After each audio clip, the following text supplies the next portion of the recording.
2 years ago when the Rona hit, I moved in with him as we both lost our respective jobs and needed to save a bit from gas and utilities.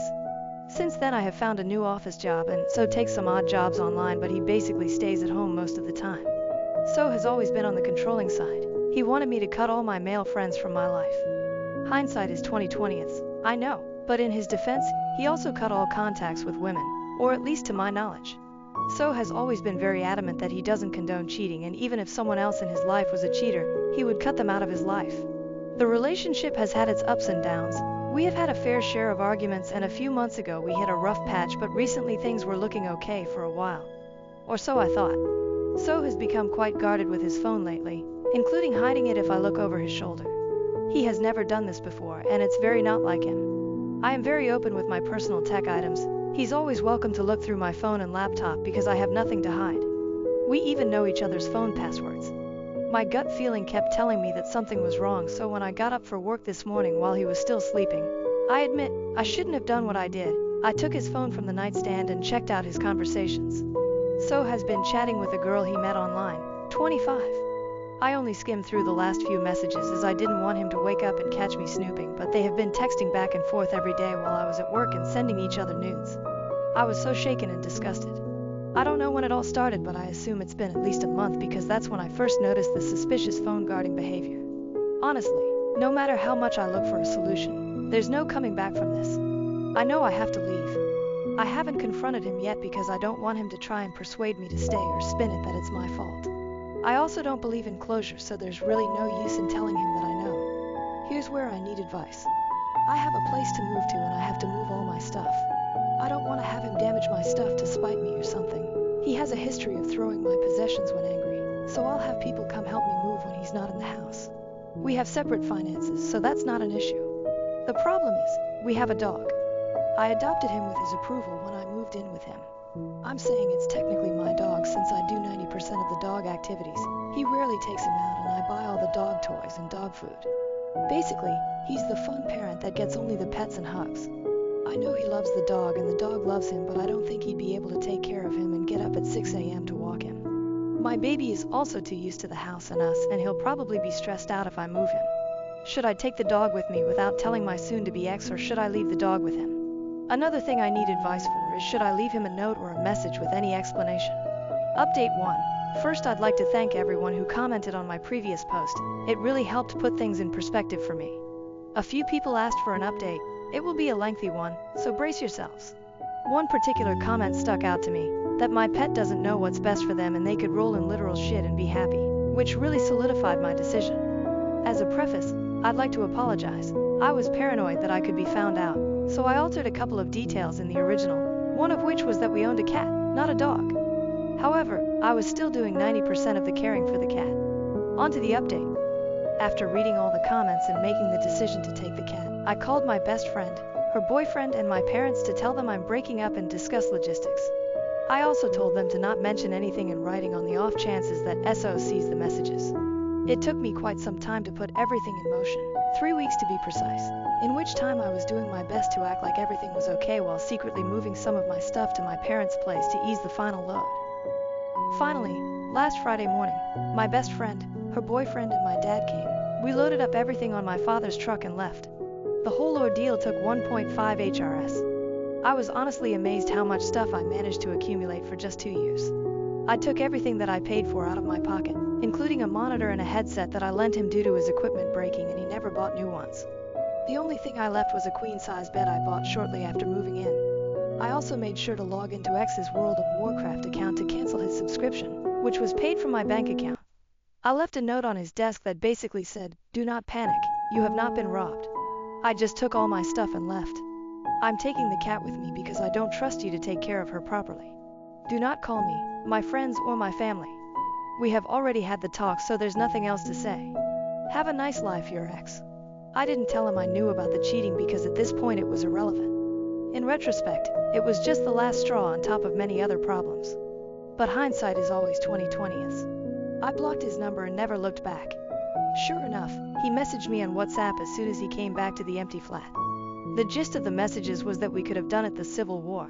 LMAO. And why did I take the cat this way? We raised her together and he loved her. He also tried to call 3 times but gave up soon after. I then blocked him on WhatsApp as well. The next few days were pretty uneventful. Yesterday, he showed up at my workplace unannounced. I was pretty annoyed but didn't want to make a scene in front of the colleges, so I took a break and went out with him to the park across the street. Knowing him, he wouldn't just fuck off and leave me alone. He said he wanted closure and that I owed it to him after all these years. The conversation was mostly boring, so I'll highlight the important details.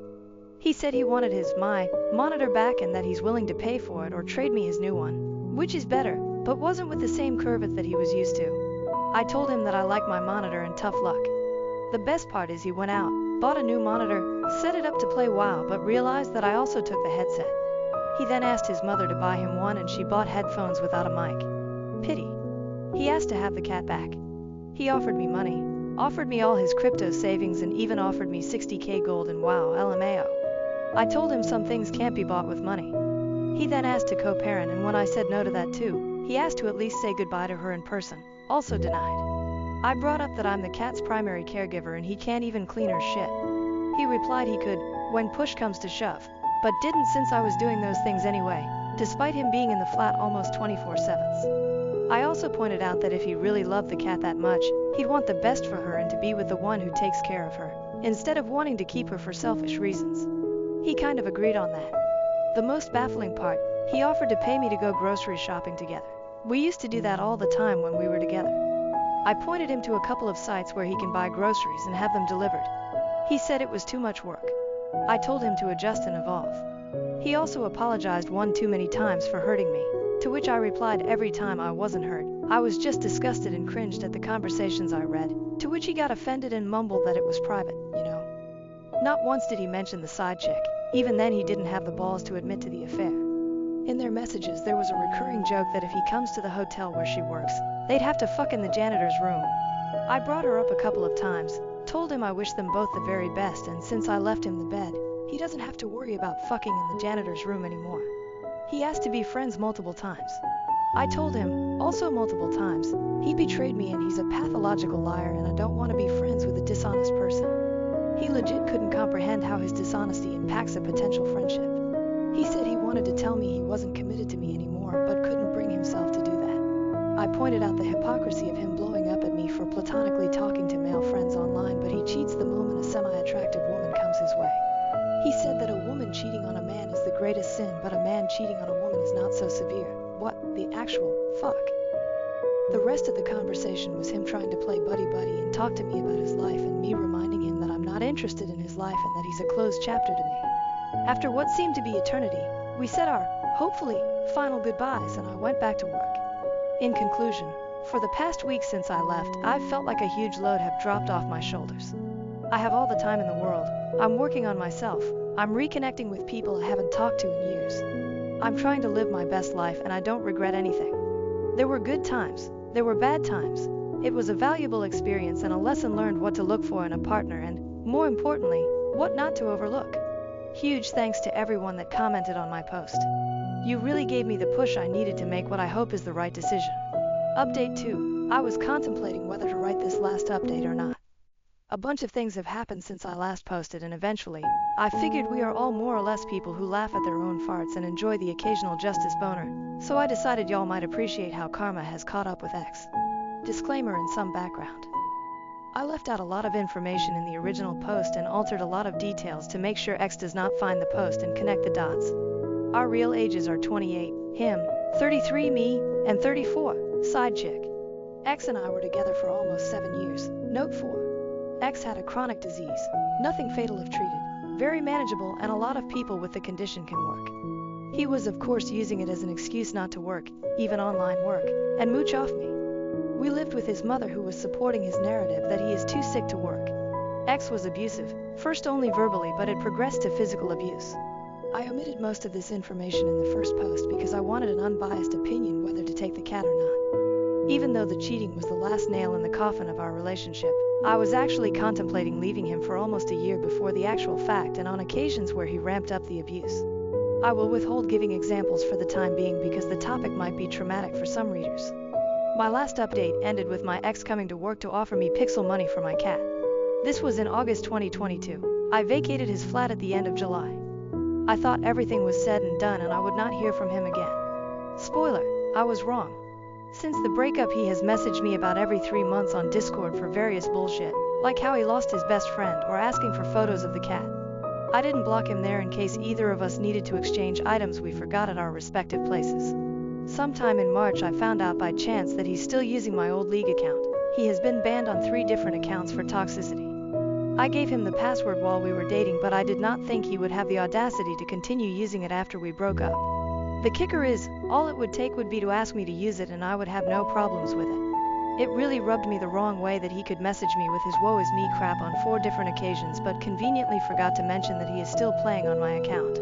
I wondered for about a week whether to let it slide or to just change the password. Then he contacted me again about wanting to ask me something. I shot this down and reminded him that I explicitly told him not to contact me. He said okay. This lasted for a fortnight until he messaged me again, saying that he will ask his question regardless. I pointed out how I told him not to contact me and he could not respect even that. So he has learned nothing, as he still does not give a fuck about other people's boundaries. The question was, what did it feel like to be with a complete monster for 7 years? Why did you stay for so long? Apparently the lad was going through some kind of epiphany phase. There were a lot of crocodile tear-laced explanations that followed. The gist of it was that he was doing some reflections. He realized he is a complete lunatic and needs help and apologized for how he behaved. I also found out that he spent all his savings and disability money, including the crypto he offered me for the cat. So he could not take me up on the offer to buy my LOL account. Sag. Also, to nobody's surprise, his little affair did not work out. I did not ask for details, but what he said was, I think I finally met a person who is more sick and broken inside than me, which is quite an achievement. A few months prior to this revelation, a WoW friend from the side chick's country messaged me. For context, we are all Europeans and play on the same servers. Friend knew my side of the story, and when he found out that side chick is flying to my and ex's country, he put 2 and 2 together. He told me he does not expect much from their relationship since a year ago the chick was dating a mate of his, broke his heart and flew somewhere else for the next WoW guy that gave her attention. Knowing these facts, and after what my ex said, I mentioned to him how it was ironic that he cried cheating if I was 5 minutes late after work, but decided to involve himself with a woman who was practicing cheating as a sport. He agreed that it was quite ironic indeed and that he had to lay in the bed that he made, which was sort of mature on his part, I suppose. Also, did I mention he was too dumb to wire his own debit card to his WoW account? This is why he could not play anymore. Well, yeah, but I guess also because he lost his sugar mommy that was paying for it and failed to secure another. As for me, Kitty and I are thriving. I am active. I lost 12 kilograms since the breakup and I'm getting back in shape, even though I lost the excess weight the moment I dumped the ex. I have reconnected with most of my friends and apologized for not contacting them very much in the past 7 years and explained why. They were very understanding and things have gone very much to how they were before. I have also met the most decent, kind and compassionate man out there. So, life is looking good. Thank you for all the support, Reddit. Thank you for reading and have a great day. I found out that my mother and my fiancé had been having sex for the past few years, leading up to the birth of my younger brother. My fiancé, 25, and myself, 24, have been together since we were 17-18 years old. Honestly, he was always kind, handsome, funny, and everyone used to say I was so lucky to have the whole package. I felt so lucky too. He always treated me with love and respect, so this makes everything just so shocking for me. I have always had a good relationship with my mom. It has always been her and I against the world. My dad died in an accident when I was little. We always joke that we are the real-life Rory and Lorelai from Gilmore Girls. My mom dated guys on and off and they were usually cool but nothing really past the early stages. Around 4 years ago my mom told me she was pregnant, which was a huge surprise. My mom was around 42 years old and although she was sort of dating someone recently, didn't meet the guy but knew she went on dates, it still was a big shock. She never thought she could be pregnant at her age. She had me when she was super young, an oopsie, and I can tell she was stressed and worried. I decided to support her, since she has always supported me and tried to reassure her. She then had my brother who is now 3 years old. I have a close relationship with my brother. I have helped take care of him since he was born and I just love the little guy. My fiancé was also always helpful with my brother. We would take him out for ice cream, playground, pool time during summer, etc. But nothing was weird. He was just my then BF spending time with my brother and I. Now to how I found out. My fiancé and I have been living together since we finished college. He was not at home because he was hanging out with friends, but I stayed home because I didn't feel like going out and just wanted to relax on the sofa. At some point during binge watching a series on Netflix, my laptop died, and I was too lazy to get my charger, so I used my fiance's iPad instead. I know the password but had never used it before. The iPad logged in, and I received a bunch of message notifications. I guess he hasn't used it in a while either. Anyway, this got my attention, and I went to check it out, and of course, I found everything. My mom's number wasn't saved under her name, but I recognized it and verified it with my phone. She was telling him she felt guilty and that I should know. He said he also felt guilty but couldn't lose me and that they messed it up. She said it was unfair for my brother to never know his dad and asked if he could live having his son around, not behaving like a dad but as a brother-in-law. I broke down. What the actual F? There weren't a lot of older messages, just some photos stored of my brother as a newborn, my mom pregnant, and more photos of my brother growing up in an album. I couldn't anymore. I cried for what seemed like ages and I waited for my BF to come back home. I wish I was one of those women that can pretend and get things together before confronting the cheater, but I can't. He came back later that night, around 23:30, and I just gave him the iPad with the conversation opened and saw his face completely go pale. I asked for an explanation. When? How? Why? And he didn't want to at first, but knew he had to. Apparently a few years back while I was traveling with some friends, girls trip, my fiance and mom had dinner together. This isn't strange since he has been part of the family for so long. Sometimes mom and fiance would eat together at our place even if I was busy with sports or out. I did the same with his parents. Somehow, unclear how since he couldn't explain it well, one thing led to another and they ended up sleeping together. They felt guilty but apparently not guilty enough. BC they slept together 2-3 more times, using the excuse of meeting up to discuss how to tell me. Apparently when my mom got pregnant they stopped sleeping together and decided to not tell me, since my fiance loved me and couldn't lose me, and my mom didn't want to lose her daughter. So here we are now, with two of the most disgusting humans. I obviously broke the engagement, told my mom to never talk to me again and move in with a friend. I feel bad for my brother since I really love him, but I can't be around him now. I just can't. I feel like it would remind me of all those times we talked about having kids. I would be his baby mama, only baby mama. We talked about this future since we were 17 years old, so I want to puke every time I think how I was actually taking care of his child with someone else, while still having those dreams. I want to puke. Editor's note. Comments were mostly supportive, with a few telling their own stories of cutting parents off and a couple with tales of spouses sleeping with parents. How is this even a thing? People are crazy. Update 1. To the update. As I was afraid, I was indeed confronted near my office this week. I knew this was coming but thought maybe I had more time. My ex was the person to come find me. Yesterday, Wednesday, after finishing work and walking to where my car was parked, my ex was sort of lingering, waiting around. I thought about running. Not gonna lie, but I guess in the moment I felt strong enough to get over it, instead of having that hanging above my head waiting to be approached again. He asked if we could talk and I said yes, but I didn't feel like having that conversation over coffee like we were old friends. It felt ridiculous, so I told him to just talk right there. We were in the streets but somehow it wasn't crowded, but also not completely lonely. Felt right. He basically said sorry 100 times and that I deserved better. I agreed.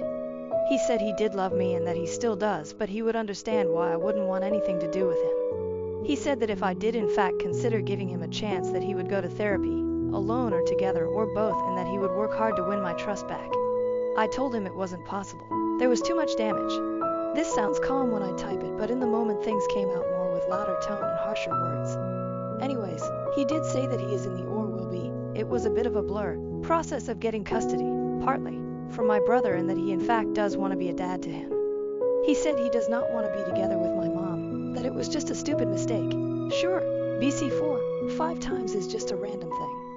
He couldn't explain why he did it in the first place. I think he doesn't even know himself. I asked if he cheated with someone else before. He said no, not sure if to believe it, but he sounded honest.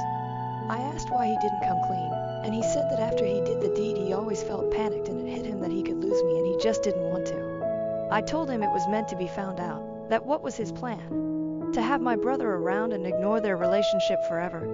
He said he didn't think far enough and that he was basically going with the idea one day at the time. I asked him if he felt that my mom seduced him. He said it was mutual, which made me want to puke again. I asked if he has had any contact with my mom since I found out. He said yes, but mostly about my brother. Didn't elaborate more, and I didn't press for more info on that. He said he told his parents the day before, or the day before that, not sure, Mom, Tuesday, about everything. The parents were not happy, but they are glad to start building a relationship with my brother, their grandkid. Honestly, all of this felt like a punch in my stomach. I don't know why.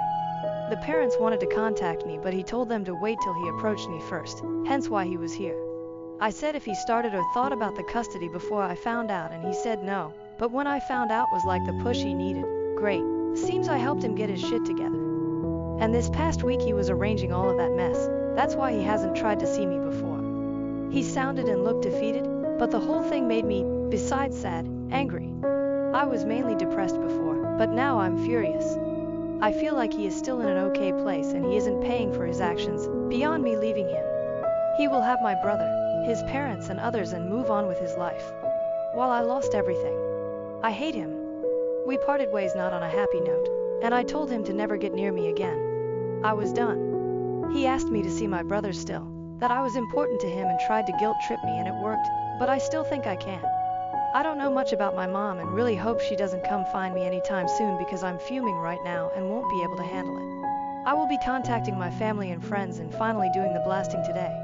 I think it is about time, and after my talk with him, I got the extra push I needed. Editor's note. Top comment suggested moving to Australia. Can't fault that line of thinking. Update 2. A lot has happened. I did the blasting, and this is how it went down. I first posted on my family's FB group we share. This is from my mom's family side. I used inspiration of what you all suggested in my last post and said something around the lines of, I want to communicate to you all that my wedding with X has been permanently cancelled, since I found out that my mom, name, and my ex, name, had in the last few years a sexual relationship which resulted in the birth of my little brother, name. I had no clue of any of this, and I found out about it last week. I won't have a relationship with name, mom, and ex, name, for obvious reasons. I would appreciate your understanding, and I felt it was only fair to let you know of the situation, since I value transparency and honesty above all. I also included a screenshot of my mother's message, what I said to her once I found out, and a message she managed to write back before I blocked her. Didn't open the message till before the blasting. I didn't want to read her and be persuaded. It exploded. I had family reaching out via text and calling the whole day after the blasting. I would say most were very supportive, and I could tell they were just shocked. There were a few neutral and some suspicious that it wasn't the whole story and maybe I misunderstood. My grandparents were in the maybe you misunderstood category, which wasn't surprising since my mom is super close to my grandparents, and like I said before, my mom was always a good mom. So no red flags. I will be moving with a cousin that is more like a sister to me. I haven't reached out to her previously because I knew once she knew everyone would. That's why I went to my friend's place. My cousin is devastated on my behalf and offered to live with her and her 2 kids until I can get my feet on the ground. I accepted and will be moving next week. I'm a bit afraid this will give my mom an easier access to me, but I can't stay at my friend's place forever. I then proceeded quickly to post a similar message for my, we share most of our friends since high school and local university, friends on Instagram. I created a close friends story and tagged most of them too. This went sort of viral in our friend group. Actually, one of my friends sent me my Reddit post and asked if this was me. I confirmed. They were also shocked and speechless. They never thought my ex would even remotely do anything like this. They said he was crazy about you. Oh well, apparently he went overboard on the crazy part. The group of friends is divided ATM. Some are completely on my side, and some are thinking it isn't the whole truth. I told everyone that reached out that if they don't believe me to ask their friend if he is asking for custody of my little brother. That kinda shut them up for now. My ex deleted his social media. Also, my ex's parents called me like I guessed they would. They were kind to me and were very sorry about everything. I got the feeling they are also overwhelmed and very disappointed. However, it was clear they will be supporting their son. They are very upset at my mother and don't want anything to do with her, but not sure how that will work with my little brother and everything else. They tried to give me info about the custody and what is my ex up to now, but I shut that down quickly and told them I don't want any info. I want to move on. I also asked them to not reach out in the near future, that I needed distance, especially if they will be supporting my ex. He is living with his parents ATM. Also, my ex and my mother after the blast were going nuts trying to reach out to me. They tried calling my friend, who she blocked them, and reaching out from different numbers. I had to put my phone on silent and ignore everyone. However, my mother sent me a long text from another number, and that was a weird text. She said that I was being cruel and that she didn't think she raised me that way. She said she thought we had a better relationship than me blasting out laundry like that without talking to her first. That I didn't have the whole picture. She did mention something that confused me.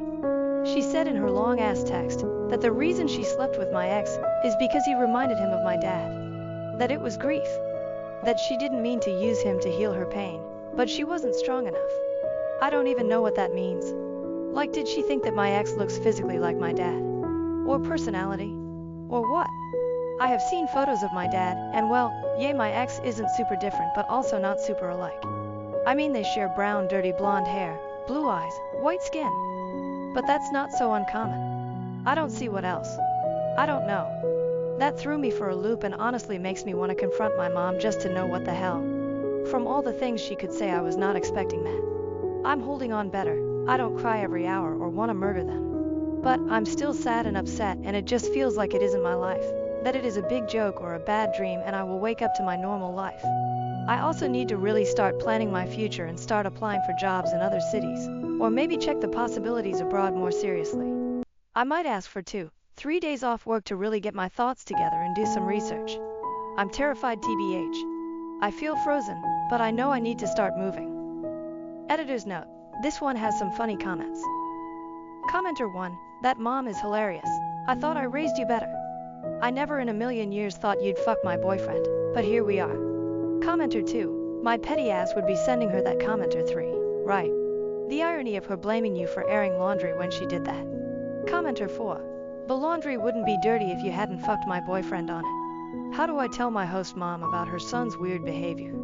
I feel like she won't believe me, and I don't know what to do. Original post, July 1st, 2024. I never thought this would happen. I cannot sleep tonight because of how helpless I feel in this situation. I am an au pair. I started at 19, went to Australia, and took care of 2 little girls, and I loved it. After a year, I came back home and went to college, but I decided that I wanted to travel again because I'm interested in teaching English abroad one day.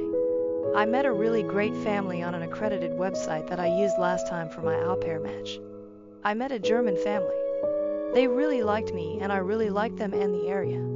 I have always wanted to go to Germany, so after about 3 months of talking and making sure there was no other family I wanted to go with more, we went through with it. Now I am in Germany, and I have been here for 2 months. They have 3 children, all boys, including a 1-year-old who is the cutest thing on earth, a 14-year-old who is friendly and sweet, and a 17-year-old who I do not really provide much care for. He kept to himself a lot and did not talk much with me, which I did not mind because I'm mainly there for the 2 younger ones. But some weird things started happening. I began to notice that he started staring at me a lot whenever we were alone, or even at family dinner. He walks up to me at times and it sounds like he's asking me questions in German, but I can't understand him. The oldest boys can speak English. When I tell him I don't understand him, he just walks away. I asked his brother once what he asked, and he said it was something bad, and he's told his brother to stop, but he won't listen. Then, over these past 2 weeks, he's made accidental contact with me. Sometimes he will brush up against me even when there's enough room for us to not bump into each other. 1 or 2 times, when this happened, I felt something on my waist, like his hand, but I thought maybe it was an accident. Now that they're out of school, we're alone at the house during the day while the parents work, and sometimes when I'm playing with the baby he will come and play with the baby too, but he will be very close to me, like to the point where I have no personal space. I have had to tell him a few times to give me space, and his younger brother has even said the same thing. Still, for some reason, I thought maybe he was just shy before and was starting to get comfortable with me. I did not want to jump to conclusions or label him as anything, so most of this I've let go. I really like hanging out with the baby and playing board games and other activities with the 14-year-old. He's a funny, nice kid. But the bad thing that really happened was yesterday. The family went for a walk, and I stayed behind because I had bad cramps. The oldest boy also said he did not feel like walking, so he stayed behind. We were there alone, and after they had left I tried to go to my room, but he blocked me. I kept asking him to move, but he kept blocking me. The look on his face, like he thought it was funny, scared me. He would not speak English with me when I kept asking him why he was doing this, and at this point, I felt scared and decided to walk the other way. I was going to hide in a bathroom until the others came back. But then he grabbed my arm and forced my body against his. I do not know if it was a forced hug or what, but I tried to pull away, but he reacted by tightening his grip, so I just froze. He let me go after a few seconds and just left the room. When the family came back, I went into my room for the night because I felt like I would just start crying in front of them. I do not know what I should do. I feel ashamed that I could not fight him off, and that I am literally being harassed by a boy so much younger than me. I am scared to tell the host parents because I can tell they love their son a lot, and at the end of the day, I am just a random girl that they have only known for 2 months. I am torn because I love the younger two so much already and wanted to have a good time in Germany. But this boy is acting so weird. I do not know why he went from basically ignoring me to doing this. I know that despite all of this, I should probably try to talk to the host parents, probably my host mom, as I am more comfortable sharing this with her. But I just do not know how to bring that up. How do I basically tell her that her son did something really weird to me? I never thought I would have to do this or be in a situation like this, and I need some help. Please. Too long. Didn't read. I am an au pair. One of the boys who I live with has consistently been doing weird things to me, and yesterday, he forced me into a hug. I know I probably need to tell the host parents, but I don't know what to even say. I feel so helpless and alone right now. Update, July 3rd, 2024. Hello, I posted not so long ago about a really bad situation. I hope that it's okay for me to post an update even though it was removed. I received a lot of people reaching out to me asking if I was okay and if I could provide an update, so I wanted to give some closure. In short, I am an au pair in Germany and was being harassed by my host parent's son, who is 17 years old. He basically assaulted me, and although it is still hard for me to come to full terms with that word, I now know that it was, in fact, what it was. Yesterday was my day off, and after reading through everyone's advice, I contacted my agency that morning. I made sure to first get out of the house so no one would overhear me and to get away from the older boy. The younger boy, who is 14 years old, asked me if he could go with me as I was going to the library, and I did not mind taking him. Although technically he could go by himself, I see older children walking around alone a lot in Germany, but he specifically kept asking to go with me, and like I said before, he is a really good kid to be around, so I did not mind. I was planning to go to a closed-off area and make my phone calls while he went around looking for books, but while we were walking to the library, I could tell he wanted to say something. After a while, I asked if there was anything wrong, and after a bit of a pause, he asked me nervously if I was okay and if anything had happened yesterday. He said he was wondering why he did not see me at all anymore after they came back home. I did not say anything at first because I did not want to tell him inappropriate information. I told him I just had bad cramps, which was true, and wanted to sleep. But he is a smart kid, and I think he knew, because he asked if it was because of his older brother. When I did not say anything, as I was so caught off guard by his questions, he asked if I was leaving. He honestly looked so sad. He said he was sorry and that he hoped I did not have a bad impression of Germany now. I almost cried because of how depressed he sounded. I told him not to worry about it and that it had nothing to do with Germany, him, or the baby, and that I would be okay. So I finally contacted my agency when we arrived at the library. I was so nervous that I was shaking when I made the call, but they were amazing and took everything I was saying seriously. I just told them that the oldest child was making me feel unsafe, and in vague terms what happened, without going into too much detail. They understood, thankfully, what I meant and told me that they would work on replacing me, if that's what I wanted. They also said they would reach out to the family to let them know of what was happening and of my concern with their son. I then called my mom. Being a mother, after I told her everything that had happened, she yelled at me a little. Not in an abusive way, but for not telling her sooner, and told me very sternly that I was not going back to that house tonight.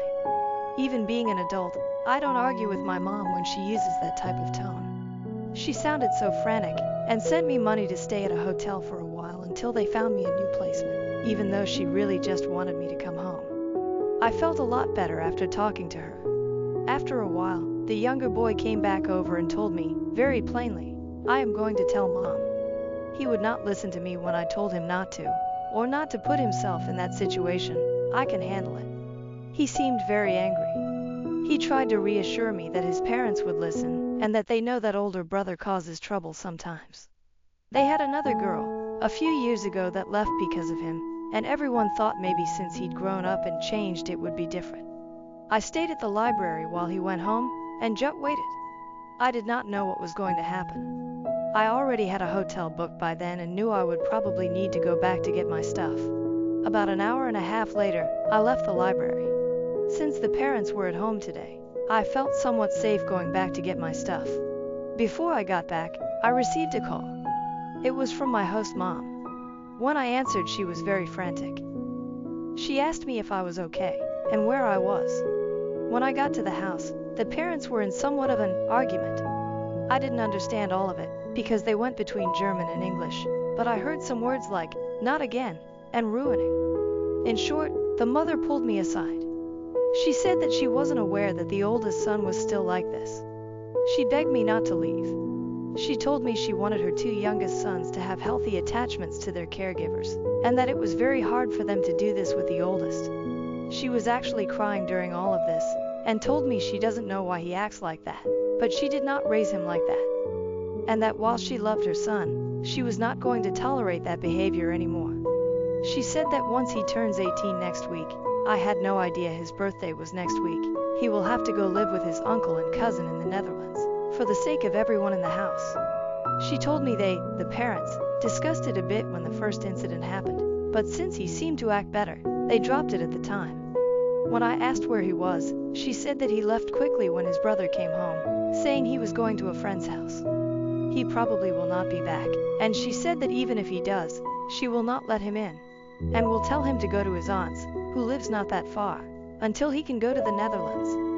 She actually looked very sincere and stern when she said this, and even though the father looked like he was in shock, he agreed with what she said. I did not know how to respond to them. It was not the reaction I was expecting, but I wanted to be honest. I told her that I was going to stay at a hotel for a while, and that she would probably hear from the agency. I told her that I loved the two younger boys, but I might not be back. She said she understood but would appreciate it if I at least thought about it for a day or two. Before I left, I hugged the baby and the 14-year-old goodbye. So that is what happened. I am safe in the hotel now. I didn't at all expect that reaction from them. I felt almost sick with worry when I wrote my first post, of not being believed. But even though the oldest boy probably won't be back and will eventually be forced to leave, I still feel the effects of what happened lingering. I still feel vulnerable and overwhelmed when I even think about what happened. I feel so bad for the younger children. I'm not sure if I should go back or not. She told me to think about it. I will give it some time and see what my agency says first about other placements. I just wanted to thank everyone for helping me through something really difficult. But I am safe now in this hotel and am not going to rush back into any situation without thinking over my options and asking for my mom's opinion. Thank you once again. Too long, didn't read. I contacted my agency and mom. Both listened and took me seriously. I am now safe in a hotel and am waiting for my agency to get back with me on possible placements. My mom is helping support me financially and emotionally while I wait. The host parents find out about what happened. The 14-YO told them and reacted in a way I did not expect. They are begging me to stay, saying that the oldest boy will be sent to live with relatives for his behavior once he turns 18. I am not sure if I will go back, although I miss the younger two. I am going to wait until my agency gets back with me first before taking next steps. Thank you to everyone who reached out and helped me. Added comments. Commenter. As a German, this post infuriates me. First of all, therapy is free here. It sounds like the parents did absolutely nothing when this happened for the first time. They just hoped and thought their son got better. Secondly, the fact that they just want to get rid of their son by pushing him onto someone else instead of wanting him to face actual consequences, like going to the police with OP, is also infuriating. German police aren't perfect, but my own experiences with them have been genuinely good, and I want to encourage OP to go to the police. Lastly, the parents are trying to make OP stay in a house where she was assaulted. That alone is so utterly tone deaf that it's hard to believe. Sorry, Netherlands. OP, Yeah, I've officially made up my mind that I'm not going back there. It hurts because I do love the younger children so much. I hope they will be okay. The kids I watch become a part of me in a way. I still keep in contact with the family from Australia, and the younger ones here really seemed comfortable around me. The mom even said they usually aren't as open at first with new people like they were with me. I might still keep the host mom's contact info just to see if I can check up on them every now and then, purely for that purpose. Now that I'm really reflecting on it, it was a little strange that she still wanted me to stay after what happened. I thought maybe, for my mental health, she would encourage me to leave. But I think she is desperate for an au pair since they work a lot. It's amazing that therapy is free. I will suggest to the host mom that maybe the 14-year-old might need someone to talk to. I made sure to tell him that I was not abandoning him, and he seemed to understand. He is very level-headed for his age. I know he will continue to grow into an even more amazing young adult as he gets older. He told me he wouldn't forget me, and he would tell his baby brother about me a lot, so he will always remember too. It's also good to hear about the police. I always worry about being a foreign girl and not being taken seriously in another country. I am going to reach out to the Weiser Ring, like another poster suggested, and see if they can help me in that aspect. I feel bad for the people that might encounter him in the Netherlands, but I heard they don't play around there. So I hope he gets some sense into him soon. But there are vulnerable girls and women everywhere, so it does leave me with a sad feeling. OP makes another update in the comments. To give an update, I spoke with the agency sometime earlier today and asked them if there have been other au pairs with this family. They said this is their first time placing someone with the family, and if another au pair was with the family before, it was probably through another agency, but they had no knowledge of this, and when they interviewed the family was told this was a new experience for them. I am thinking maybe the other girl was through another agency. There are a few of them. I'm not sure that all au pair agencies can see each other's networks, but they said they will look further into it. They told me that for now, they will not be placing any new girls with this family, so that gave me some peace of mind. OP makes another update in the comments.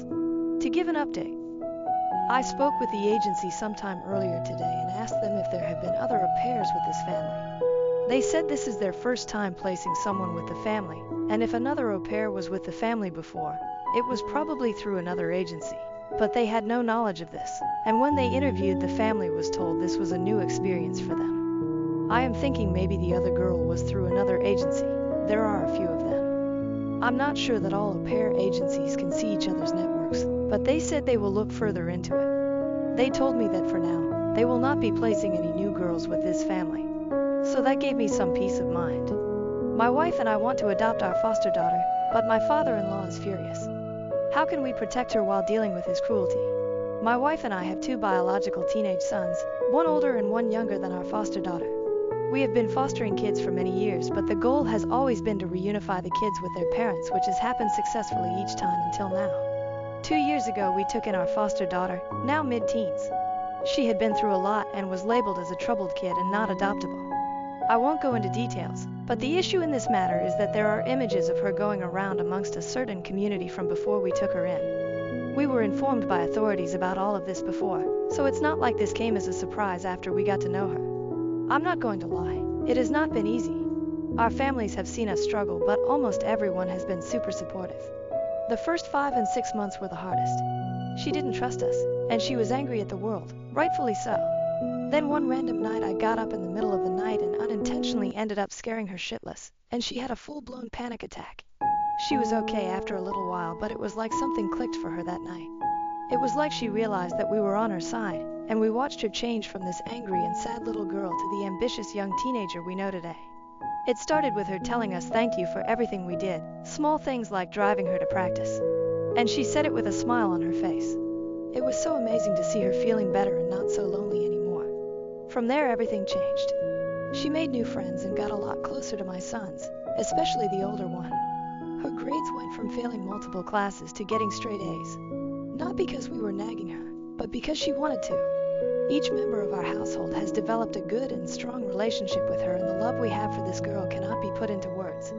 We've reached that cosmic connection. She still struggles with a few things, which is totally fair after all she's been through, but she is working on it, and we are supporting her in every way we can.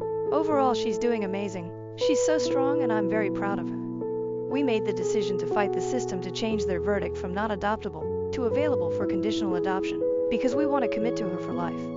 We want to adopt her. Last month we got the call that they changed their verdict and we sent in our papers that were already ready and things are looking very promising. The thing is, we haven't told her yet. She knows that she is now adoptable, but we haven't asked her if she wants us to officially adopt her yet. My wife and I have talked to our sons about it and they are fully on board. We talked to my parents, our brothers and sisters and their spouses. All of them have a good relationship with our daughter and every single one of them is so supportive of our decision and willing to fully welcome our daughter into our family. Then there are the wife's parents. Mother-in-law hasn't been awful, I guess, but maybe it's because I'm comparing what she said to what father-in-law said. We told them about our plan and asked them about their opinion. Mother-in-law asked if we were sure as our daughter doesn't quite fit in. My wife and I didn't understand at all since our daughter has a very similar mother-in-law or personality as we and our sons do. But it turns out she's concerned about the visual side of it as she's clearly not our biological child and people will start asking questions. The thing is, my wife, myself and our sons are very tall. Our daughter is not. She is tiny compared to us and has a similar eye color but not the exact same. All 5 of us have the same skin tone and colored and textured hair. Not that I think this matters at all, but the stupidity of it is unreal. Apart from height, she could pass as our biological daughter, so I'm starting to think this is a lame excuse for something else. I told her that people would ask questions no matter what, because even if our daughter was the spitting image of my wife, it's not like she suddenly gave birth to a teenager 2 years ago. And the answer to any question is very simple. She's adopted. Ta-da! It's not like it could ever become a secret now, so I don't get it. Mother-in-law didn't say much after that, but it was very clear she was not on board. Father-in-law hadn't said anything, but he didn't seem excited at all. I asked for his opinion, and he just stared at us for a minute, and then he said, "Don't do this to yourself and our family." It's safe to say I was confused, but I had no idea what to say. After a few more seconds he went off. He started talking about their family name, and he didn't want that ruined by a little whore, and what would people think if they saw these images floating around on the internet. I was stunned. My wife couldn't find any words either and started crying before she just left. I didn't say a word while my father-in-law finished ranting, but 1,000 thoughts went through my head. Eventually he stopped talking and I still had trouble finding any words to say. I just told him, "You are sick." And I left too. My wife is destroyed after hearing what her father thinks about our daughter. We have no idea how they know about these images as we haven't told anyone about it. I'm 100% certain my wife didn't tell them as their relationship is not that great. My wife is closer to my mother than her own, so that wouldn't make sense. We have tried to hide this from the kids since this happened, but my older son sensed something was very wrong and asked about it. I told him our conversation with ILSS about adopting our daughter didn't go very well, and they weren't supportive. He wanted to know why. I told him I couldn't tell him, but that it was serious and promised to talk to him about it in a few years when he's an adult. And I assured him that our daughter didn't do anything wrong. Our plans haven't changed and that it's the father-in-law who is being unreasonable. My son told me that our daughter told him a few months ago that she didn't think ILs liked her very much, especially father-in-law. This happened 2 days ago, and we haven't spoken to them since. I'm not sure I even want to try TBH. For me, this is going no contact worthy. I want nothing to do with them. My wife is in pieces and has mentioned that she doesn't want them in her life after this. This has tainted our adoption experience for sure. I'm afraid though that if we piss father-in-law off even more that he will start talking to our father-in-law about these images. I do realize that he will look like a pig in everyone's eyes, but I would like to spare our daughter from everyone knowing about what's out there. I usually talk to my mother about heavy stuff in life, but I cannot talk to her about this without feeling like I'm exposing my daughter by telling my mother more than I want to for my daughter's sake. Internet strangers. I have no idea what to do from here. How do I go about the situation with my father-in-law without creating more mess than absolutely necessary for my daughter? Edit to add, just to be very clear. There's no doubt in our minds that we still want to ask for our daughter's permission to adopt her. Our relationship with our daughter will not change no matter what the father-in-law does or does not do. I realized from the first couple of comments that it became unclear after the father-in-law incident. Sorry about that. Edit to add 4 hours later. I'm glad to see I'm not the only one hopefully reading too much into this. I think you have verified I'm not crazy. Wife and I had a brief talk after I posted and have decided to talk to her brothers and sister first about my father-in-law's comments. It will be a hard conversation, but it needs to happen. Before I could get to it, My wife told me she wanted to report the situation with her father knowing about the images of our daughter. Right now we don't know what that looks like, but it has simply not been possible for him to gain this knowledge legally. There is a culprit for sure, but we will leave that to the authorities for now. Thank you for giving me a reality check. And thank you for your encouragement. We need it right now. We broke up just after a month of dating because my boyfriend gave me a very bad and sexist book. Now I'm happy with my same-age husband. I met my boyfriend in our master's program. We became friends over this past year and started dating and becoming serious shortly before I left the state for a summer internship. He gifted me a book to read, saying it was one he liked. It's A Spell for Chameleon by Piers Anthony, a fantasy novel written several decades ago. I knew nothing about it prior, and began laughing at it 2 pages in because of how ridiculous the writing was, especially about women. We Skyped after I got through the first chapter, and I tried respectfully explaining my doubts about the book. He made a deal with me. Knowing I'm a big Harry Potter fan, he promised to give the HP series a chance, starting with Philosopher's Stone, if I gave his book a chance and kept reading. This rocked my world, and I had a sudden burst of motivation. I'm on chapter 3, and I cannot stand this book. It is one of the most sexist and misogynistic texts I have ever had to read, and it honestly makes me feel like crap. Not to mention it's just poorly written all around, painfully spoon-feeding obvious symbolism, and excessively throwing in fantasy creatures concepts that do nothing for the plot. The protagonist is a complete dillhole that I couldn't care less about, and as a reader, I don't want to follow him or anything in the fantasy world of Xanth. But of course, flat out telling my boyfriend those thoughts about a book he enjoys would be hurtful, and he has every right to have different preferences. I am shocked that he would recommend such a book to me though. He is a respectful and educated man, treating me very well and identifying as a proud feminist. This recommendation was out of left field. Does he not remember how hurtful the author's writing on women is? Did he read it at a young age and has since grown?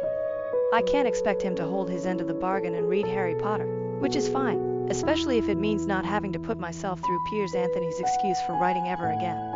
I like my boyfriend a lot. How do I respectfully tell him why I cannot invest in this book anymore? It's important to me that he realizes the negative messages being suggested, but I want to do this without insulting his taste or making him feel at fault. TL Doctor, boyfriend gave me a book to read and I accepted. I think it's sexist and poorly written. How do I tell him that I cannot keep reading? Should I explain my concerns? Relevant comments. OP explains why the book is horrible. Example 1. I like beautiful girls, he said. And I like smart girls, but I don't trust the combination. I'd settle for an ordinary girl, except she'd get dull after a while. Sometimes I want to talk with someone intelligent, and sometimes I want to... He broke off. Her mind was like that of a child. It wasn't really right to impose such concepts on her. Example 2. That's the point, he said. I like variety. I would have trouble living with a stupid girl all the time, but you aren't stupid all the time. Ugliness is no good for all the time, but you aren't ugly all the time either. You are variety. And that is what I crave for the long-term relationship, and what no other girl can provide. Example 3. All women are the same inside. They differ only in appearance and talent. They all use men. Example 4. That whole rape trial in chapter 3. Example 5. Other girls manage to enhance their appearance by cosmetics or padding or specialized spells, but besides Sabrina all other females look somewhat artificial. She was no enemy. This was the PG-2 example I mentioned. Example 6. There was much more of her he longed to see and to touch, but that could come only after marriage. She was that sort of girl, and it was part of her appeal. The girls who had it didn't need to put it on casual display. PG-3. Mikatoba. Oh good lord. I looked up the book and thought, this couldn't be that bad, could it? I guess it is that bad. Top comment. The first thing to ask is when he last read this book. If, like you said, he hasn't read it since adolescence, he may not remember how truly awful it is. If he's read it recently and still recommended it, well, I'd be totally honest about how I felt about it. But that's just me. You can certainly just tell him you gave it a fair shake, but it wasn't your cup of tea. Update. The post was locked shortly after I put it up, so I wasn't able to comment back to most of you. I went through every comment and took them all into consideration. Thank you all for your thoughts. We Skyped the other night and the topic came up. I started by saying I liked him a lot and really do appreciate how much he's willing to share with me. He caught on to where I was going with this and started laughing. Then I started laughing. And I realized how silly small of a thing this all was. I guess I didn't want to risk hurting his feelings. When the reason why I didn't like the book came up, I explained, and he totally understood. It's been at least a decade since he's read the book, and he can see where I would feel uncomfortable. He will still consider reading the first HP book, since I gave his book a chance. And being a single dad, his kids also like the series, so it would be a chance for him to connect more with them. I ended by saying that I hope this doesn't discourage him from sharing more things he likes. If anything, it encourages me to find more that you'll appreciate. Q heart flutters. TLDR, good talk, he's awesome. New update. Hi. I would reply to this under the username you lazy chickbum, but it got locked a little over a year ago. Reddit banned me for sharing a mayor's office contact information law, and I created this one shortly after. It's hilarious this post is being shared because it's from such a different time in my life. Your instincts are right. This relationship only lasted a month after this post. I took an opportunity to live and study abroad for a few months, and it was clear that he didn't want anything that deep, dodged any conversation that required vulnerability, didn't like that I wasn't always 100% perky, etc. I also had a rough breakup before this and wasn't making the best judgment calls when it came to dating. I could have caught a few more things about him that give similar concerns now as this book recommendation then. So I called it off. Oh my god, then he suddenly wanted to make it work, and kept it up for over a year after the breakup. We weren't even together that long. He would text me as if we never ended, and I would shut it down. He eventually stopped, but I still get occasional notifications on LinkedIn that he viewed my profile. I'm now happily married to someone my age, not knocking appropriate relationships with age gaps. I'm good friends with a couple who are 12 years apart, but I dodged a bullet, folks. Thanks for giving me a good laugh with this flashback. After years of my dad enabling his entitled wife's toxic behavior, I finally went no contact when she attacked my kid over a wedding dispute.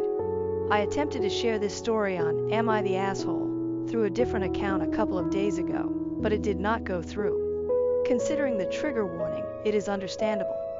Since then, I have concluded that my wife and I made the right decision, so this will be my final attempt to post this story. I have tried to include more information and adjust the wording slightly. All names mentioned are fictitious. My stepmother, who is 49 years old, fancies herself a party planner. She has assumed the responsibility of organizing and hosting every party and holiday my dad's family has held since marrying him. I never enjoyed those occasions growing up. She is controlling and gets upset if anyone complains about anything, but I tolerated it for my dad's sake. According to him, this helps her feel included. I am getting married to my fiancée, Jane, who is 26 years old in July. We got engaged in early 2021, but Jane became pregnant a couple of months later, and we decided to postpone the wedding to focus on our son for a while. So, we have had a long engagement. From the very beginning, my stepmother has tried to take over our wedding plans, complaining, contacting our planner, showing up unannounced at Jane's dress appointments, and more. We have repeatedly asked her to stop. My dad wants us to humor her, but she is clearly resentful that she is not hosting the wedding or being labeled as mother of the groom on the invitations. Besides our baby boy, we also have Luke, a 4-year-old, who is Jane's paternal half-brother. She gained custody of him a few months into our relationship after his parents passed away. I moved in with them during the pandemic and have been in Luke's life since he was a baby. He doesn't call me dad and refers to us as his sister and his OP, but we love him like a son. My stepmother, however, hates Luke. She accuses Jane of baby trapping her way into the family. This accusation only worsened after our son was born. My dad gets along with Jane and adores the kids, but my stepmother demands that he refuse to babysit Luke, so we rarely leave the kids with him. Instead, Jane's brother and sister-in-law usually watch the kids for us, as their children are close to ours in age. Last Sunday we had an event, and my brother-in-law was out of town with his family. Jane's other siblings live in different cities, as do my mother and sister. My father agreed to babysit at our place, so we left the children with him. When we returned, we found both kids crying, my stepmother screaming, and my father weakly trying to calm everyone down. Apparently, Luke had told my stepmother that both he and our son would be the ring bearers at our wedding, and she lost her temper. She screamed that she would not allow that because he was not family. This escalated to the point where I needed to include a trigger warning. When Luke started crying, his lip was still split.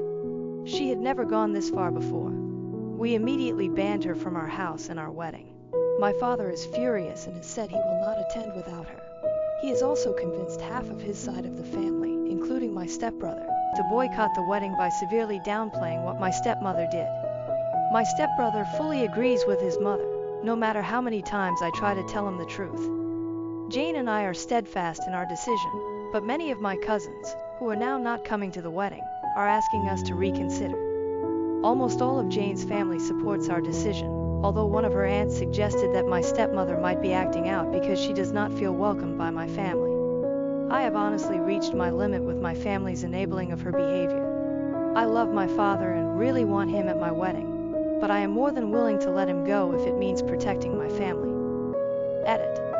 I believe I accidentally deleted the paragraph where I mentioned this, but we did press charges. We took Luke to the pediatrician the following day and gathered every piece of evidence we had. Not only did we have pictures of Luke's face, but, by some miraculous strike of luck, we also had nanny cam footage.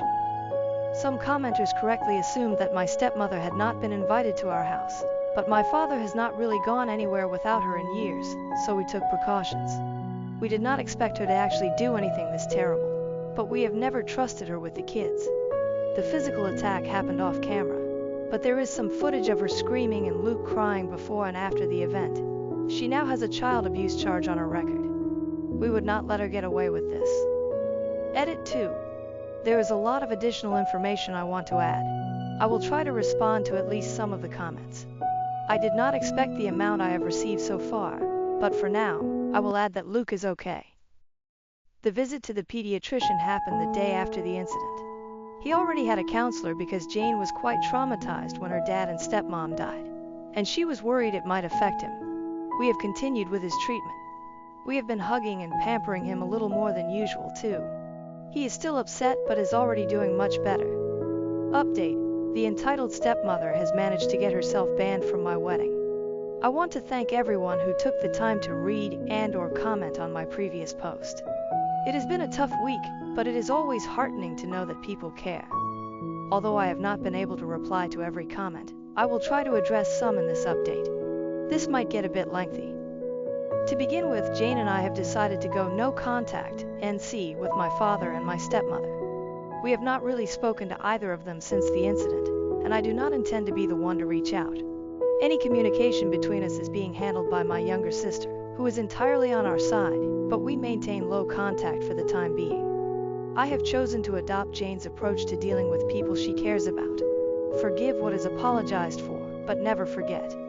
Essentially, if my dad or stepmother ever truly understand what they did wrong and sincerely apologize, we are willing to forgive them, albeit reluctantly. However, we will never ignore or let them forget the harm they caused our family. For now, neither of them will be allowed near Luke, our baby, or any future children we may have, even if we do eventually forgive them. Regarding the rest of my family, I read numerous comments suggesting that I post pictures of Luke's face as well as the nanny cam footage. Although I am not very active on social media, even if I were, I would not feel comfortable exposing my injured preschooler in that manner, especially given that nothing on the internet ever truly disappears. I also decided not to share the pictures with my family unless it is absolutely necessary. It is worth mentioning that while my family adores my father, most of them are not very fond of my stepmother. She had 2 failed marriages prior to meeting my father, the first of which resulted in my stepbrother, and my father cheated on his then-girlfriend to be with her. My family loved that girlfriend and disliked my stepmother from the beginning. Not only has she been controlling and manipulative from the start, but she has also tried to force her way into the role of the family matriarch by any means possible.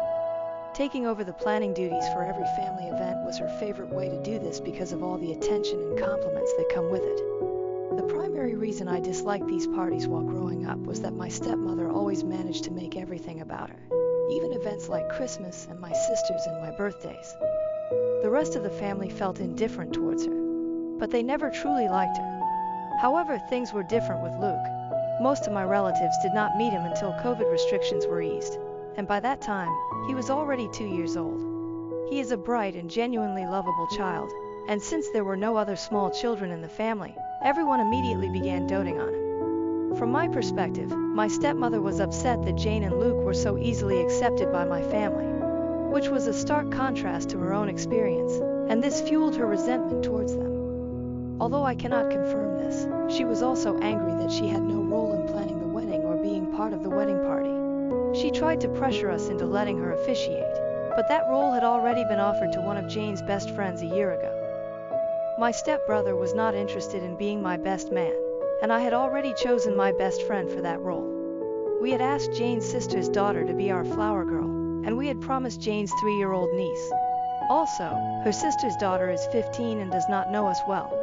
She even tried to convince us to let my father walk Jane down the aisle since her father had passed away, but her eldest brother, the brother-in-law I mentioned earlier, had already been enlisted for that role. My stepmother was disappointed that my family was not as involved in the wedding as Jane's family and kept making comments about how things would be different if she were in charge. Despite all of this, nothing justifies being that terrible to a child, especially if it stems from the petty jealousy I suspect. Since I have not spoken with my father, my sister has been keeping me informed about his activities. Through her I discovered that the story my father and stepmother told the rest of the family completely omits Luke's injury and the abuse charges. They implied that Jane and I banned them out of annoyance with my stepmother and decided to take it out on my father as well. Given that most people already disliked my stepmother, explaining what actually happened that night was not difficult, and most of the relatives I wanted at the wedding have since apologized and are criticizing my father. The people who did not believe us, as well as those claiming we overreacted, have been told they are no longer welcome in our home. These individuals are mostly from my father's generation, so I am not surprised. However, realizing that they are so biased that they would protect a woman they hate after she hurt a child, just to make my father happy, has convinced me that I do not need any of them in my life. My stepbrother is still in denial. He refuses to accept that his mother could harm a child, despite all the evidence we have. I must admit, I understand his perspective. I love my mother too. But that does not excuse his blindness to the situation, so he is also banned. It is unfortunate because we were close growing up, but I have no regrets. Additionally, Jane has 3 other siblings besides Luke: the older brother-in-law, a twin brother, and a younger sister, and I am closer to them than I ever was to him. Regarding Jane's family, they are all furious about what happened and have been incredibly supportive. Jane's maternal relatives essentially adopted Luke after she gained custody of him, and they frequently call to ensure he is okay. With the money saved from those we uninvited, we decided to help Jane's cousin. She lives in another country and was previously unable to attend the wedding, so we are covering her plane ticket. Luke is doing much better and is nearly back to his cheerful self.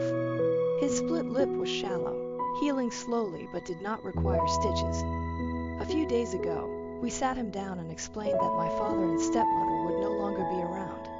Although he really liked my dad, he understands that my dad and stepmother are inseparable. Luke is clearly scared of her, but we are doing our best to make him feel safe. Jane and I have reassured him that he is family. We love him, and no one will ever change that.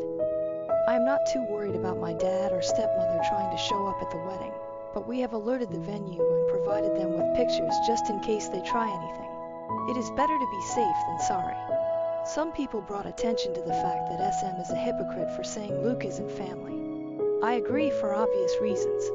Her main excuse for pretty much everything she does is that she doesn't feel like my family welcomes her.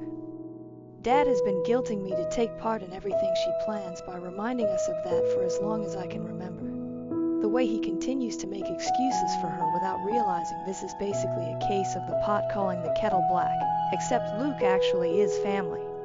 This has made me accept that while I will always love my dad, it's not healthy or safe for me and my family to be around him anymore. It hurts to know my son won't have his only remaining biological grandfather in his life, but he has 2 amazing step-grandpas to make up for it. For now, I'm sad but satisfied with how things have turned out. I don't like to complain about my life. It's a mess, but a beautiful one. I love my fiance, I love my kids, and I'm lucky enough to love my job. We're happy. I'm not letting anyone ruin that. For those who were bothered by my censorship in my previous post on Am I the A, it was Jane who suggested that I make the writing less explicit. Since I am still getting used to Reddit, I may have gone a bit overboard. I hope this will be my final update on this story, but I will keep you informed. Again, thank you all for your love and support. Best wishes to everyone. Update 1. my stepmother, my family, and my children. I will start by saying that this may disappoint many people. We are beginning to accept the likelihood that my stepmother will only receive a minimal punishment. Jane and I are consulting with our lawyer about our next steps, but we are still uncertain about how to proceed. It is too early to determine anything definitively, so we are trying not to get ahead of ourselves more than we already have. However, I'm relieved to announce that we're getting started on the process for a restraining order against stepmom. We're using the same evidence we gathered the week following the incident, including the nanny cam footage and pictures of Luke, and we'll focus on that for the time being. I still haven't spoken to my father. My sister is still in LC but is seriously considering cutting ties with him. Because my sister is the only one on my side that still talks to him, my father keeps trying to ask her about me and whether I've calmed down yet. According to her, he's annoyed that half of his family refuses to talk to him but still doesn't seem to accept why. I told my sister that she doesn't need to keep playing messenger pigeon between me and our father. I never asked her to do it, and it's clearly taking a toll on her, but she insists she'll stop when it feels right. Either way, there is absolutely no doubt whether SM attacked Luke. Not only did Luke say it the moment we got home, but that was also confirmed by my father in a failed attempt to defend her behavior. He never tried to hide it from us. That and the fact that he gave Luke an ice bag are literally the only positive things I can say about his actions. SM was too busy screaming about how much of a whining brat Luke was being to deny it. To those who guessed SM is younger than my dad, you get an invisible cookie. She's also 5 years younger than his previous girlfriend. They got together when I was around 15. Also, stepbrother is only a month older than me. She turns 50 later this year, had him at 21, and married his father a year later. Both our kids are doing mostly okay. Luke's back to running around the house in his Superman costume whenever he doesn't have anything better to do. He did have a few nightmares this past week and is asked to sleep in our bed twice. We don't mention my father around him, and he's still seeing his counselor. Our 14-month-old son has learned 2 new words, hi and bye, and Luke is trying to teach him to say his name. Jane's sister, who moved away for college, is coming over for a couple of days to celebrate her 21st birthday later this month. Luke is excited to see her, and Jane is excited to get drunk with her. Can't say I blame her. We're hoping her presence will cheer us all up. I'm not doing so good, and neither is Jane.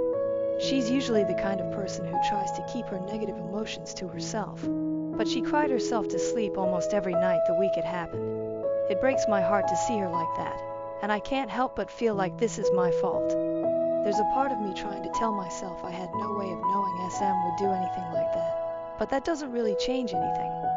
I allowed my father near my kids unsupervised, even though I knew she'd probably tag along. This is the guiltiest I've ever felt, and I don't think I'll ever forgive myself. Jane has been doing better recently and is encouraging me to see a therapist.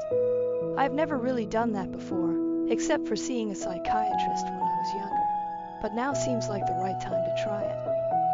I was taken aback by a few messages this week from people suggesting that I forgive my father and stepmother and even invite them back to the wedding. That is definitely not happening. In fact, I am not willing to ever forgive my stepmother. My father is now a very uncertain possibility, but I will never understand or forget what she did. Although the wedding is currently the last thing on our minds, we are not postponing it. We did consider rescheduling, but the date we chose is the only one that works for our guests. We have set up passwords with all our vendors and instructed them to only communicate with us. Jane's family is larger and closer knit, which is why they are more involved in the wedding than mine, but I still have family participating. My sister is one of the bridesmaids, 2 of my cousins are groomsmen, and my mom will walk down the aisle with the wedding party. Going through all of this with Jane has made me realize even more how much I love her. I could not ask for a better partner to start a family with, and I cannot imagine what I would do without her. This ordeal has not torn us apart, and I am incredibly grateful for that. I probably will not make any more updates until after the wedding unless something significant happens in the meantime. As always, best wishes to all of you. Update 2. I saw my father and stepmother for the first time since she attacked my child. I did not plan on updating again before the wedding, but something quite significant happened. The good news is that we got the restraining order. The bad news is that Jane and I had to see both my stepmother and my father at the court hearing. This was our first time seeing them since we expelled them from our home over a month ago, and neither of us was looking forward to it. We left the children with Jane's brother and sister-in-law, so at least Luke did not have to see them. The hearing proceeded much faster than I had anticipated. I must give credit where it is due. My father was at least wise enough to realize they had no chance of winning. There was a substantial amount of evidence against them. We had nanny cam footage, pictures of Luke, his medical records, and my sister had compiled every text and email my stepmother had sent to her and the rest of the family regarding the incident. Additionally, there were numerous phone recordings of my stepmother discussing the events. They did not even bother to hire an attorney for the hearing. The judge issued a protection order against my stepmother, prohibiting her from coming within 500 feet of us or our property. We are changing all our locks this week, and I am also considering changing my phone number. I have to admit, leaving the courthouse was the first time I felt truly safe since this entire ordeal began. Jane was on the verge of tears with happiness when we got to the car. We picked up the kids and celebrated at McDonald's with my brother-in-law and his family. Hours later, my father called me. The protection order does not apply to him, so he is still able to contact us. Jane and the kids were in bed, so I answered. I didn't expect him to change his mind and apologize all of a sudden, but decided to give him one last chance. He tried to start some awkward small talk, but I told him to get to the point. He asked me if the order was truly necessary. I stated very clearly that SM was never coming near Jane or my children again, and that I was glad I had the RO to formalize that. Every excuse he had for SM was pretty easy to shut down. But she only hit him once. Yep, and that's enough for me. The kids need their grandma. She's not their grandma, Mom is. She's my wife. You need to respect her. She attacked Luke. She disrespected my family in my own house. I don't owe her anything, least of all my respect. He then went on a rant about family, how much of a godsend SM was, and everything she'd done for me and my sister since she came into our lives. I replied by listing every time I could remember about her lying, overstepping a boundary, or acting unhinged around me, my family, or my sister. I brought up both my adult life and my youth. Examples included her attempts to hijack most of our milestones recently, our wedding plans, our son's birth, Jane's baby shower, and my sister's college graduation, her obsession with the idea of a perfect family, and her disgusting attitude towards Luke. I also made sure to mention her habits of going through mine and my sister's stuff when we were younger. It's trivial compared to everything else, but this behavior went on until my sister moved out of their house only 3 months ago. We're pretty sure she found out about Jane's wedding dress appointments by reading my sister's planner while she wasn't home. For instance, some of the memories I mentioned are long and hard to explain, but they did cement the fact that SM means nothing to me. He tried to go with the whole "she doesn't feel included" excuse again, but I shut him up. I said he'd had the opportunity to protect his grandchildren but had chosen his monster of a wife instead, and that's enough for me to want nothing to do with him. I hung up without saying goodbye. My sister informed me that he called her afterward, and she told him she was going no contact with him as well. I think we are both beginning to accept that our father will not change. It is unfortunate, but he has made his priorities clear, and his children and grandchildren are not among them. That is all for now. With these memories fresh in my mind, I am considering sharing some of the stories I reminded my father of, but that will take some time. Until then, best wishes to all of you. Update 3. My stepmother attempted to hijack our baby shower. In my last post, I mentioned that I was thinking about sharing some stories from before I obtained the restraining order against my stepmother and went no contact with my father. While there are many worth recounting, I will start with one of my sister's favorites. My fiancée Jane discovered she was pregnant in June 2021, and we announced the news to our immediate families in August. Initially, my stepmother was completely uninterested in our baby. Not that I expected much from someone whose reaction to our pregnancy announcement was to ask Jane if she was sure the baby was mine. Even my father criticized her for that one, but she barely seemed to acknowledge our pregnancy. Instead, she focused more on my stepbrother, who was also engaged and would soon provide her with beautiful grandchildren. We did not complain, as we did not want her involved, and we did not even have to say anything. Organizing our baby shower turned out to be quite a challenge.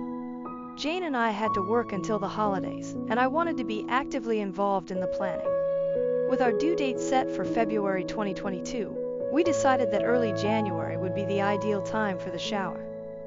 We enlisted my sister Laura and Jane's best friend Nina to help us plan the event. Jane and I are generally laid-back people, so we didn't want an extravagant party or to spend too much money since we were saving for both the baby and the wedding. We decided early on that the shower would be co-ed and, given the time of year, would need to be held indoors. We settled on a guest list of 25 people plus about a dozen kids. We came up with the idea of hosting a pizza party. Since moving in together, Jane, Luke, our brother-in-law and sister-in-law's surrogate son, and I have enjoyed homemade pizza nights every week, and we thought it would be fun to incorporate this tradition into the shower. Nina found an event venue with a pizza oven, and Laura figured out ways to integrate traditional baby shower elements into our theme. The resulting plans were fantastic. Guests could make their own pizzas, enjoy non-alcoholic drinks, and children could customize plain bodysuits. Nina and Laura blended pizza-themed decor with baby-themed decor and even found pizza-shaped sweets. It initially seemed like a chaotic mix, but they made it work beautifully, and we loved the outcome. By the middle of November, most of the planning was complete. Well, later that month, my stepbrother's fiancée left him for her ex. They'd been together for 4 years at that point, and it was both sudden and traumatizing for him. He was devastated. SM then realized the grandkid she dreamed of would take longer to come than she thought. So naturally, without her son's milestones to obsess over, she moved on to mine. Suddenly my stepmother went from an aloof relative to an excited grandma to be, with Facebook posts, tacky, promoted to Nana shirts, and the whole 9 yards. At first we were too busy finishing things up at work and getting ready for the holidays to worry about that, but it didn't take long for her to start pestering us about planning the baby shower as well as a gender reveal. We denied the possibility of a gender reveal party. No offense to those who like them, but we don't. Plus, we had decided to wait until birth to find out the sex. SM tried to get us to find out and tell her as a Christmas present, but we didn't. We also denied her the baby shower. She told my father, and he told Laura to let SM help out with the plans. She was still living with them at the time, so she didn't have much of a choice. She called Nina, and they met SM for coffee. Though I wasn't there for that meeting, Laura told me what happened later. Before Laura and Nina could even discuss their plans, my stepmother immediately launched into her own. According to Laura, she pulled out a surprisingly thick binder from her bag, complete with the words "Oh Baby" on the cover, colorful tabs, and pieces of fabric sticking out. She then flipped straight to the section dedicated to the baby shower. Although it was shorter compared to the rest of the binder, it was still lengthy and focused solely on her vision for the baby shower. Laura sent me pictures, and I have to admit, it looked like the most Instagram-worthy baby shower ever. However, it was also barely functional and clearly very expensive. The decorations included balloons, oversized teddy bears, giant alphabet blocks, and cringe-inducing signs. Stepmother prioritized aesthetics over comfort, with uncomfortable chairs and fancy food ideas that didn't even look edible. Most of the food contained soft cheeses, which Jane couldn't eat. The color palette consisted of 3 different shades of pink with gold accents. We would have been okay with a pink-themed shower if there was some variety, but stepmother's pictures looked like Barbie had thrown up all over Hello Kitty's birthday party.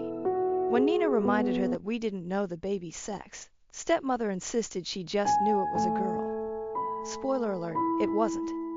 She also wanted an all-female child-free party with fancy caterers and alcohol. Her guest list included some of her closest friends, but neither Jane's nor my mother's were on it. She also planned party games that no one had any interest in. Essentially, the only thing everyone could agree on was to hold the party indoors. Laura and Nina were not given the chance to present their plans until stepmother was finished.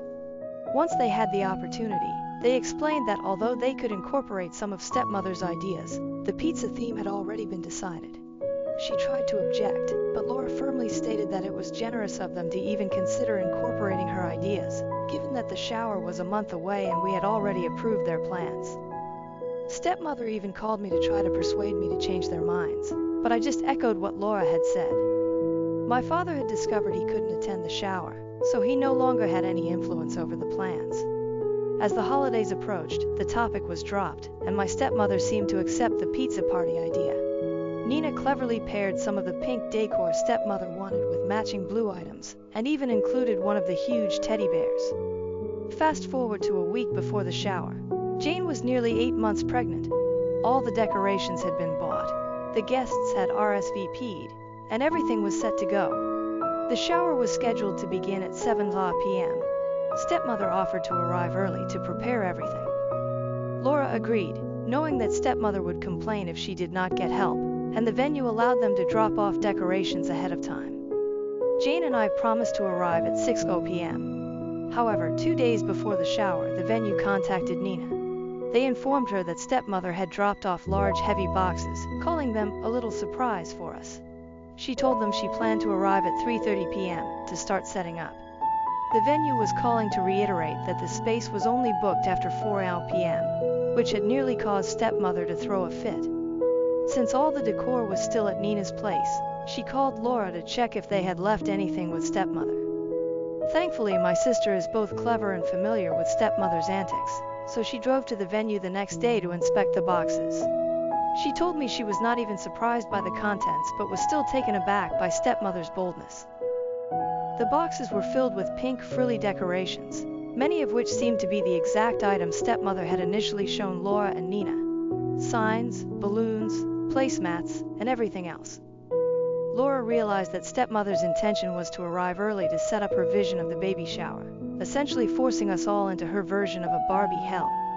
She called Nina to figure out a plan. Neither of them could come at 4 p.m., making it almost certain that stepmother would get her way.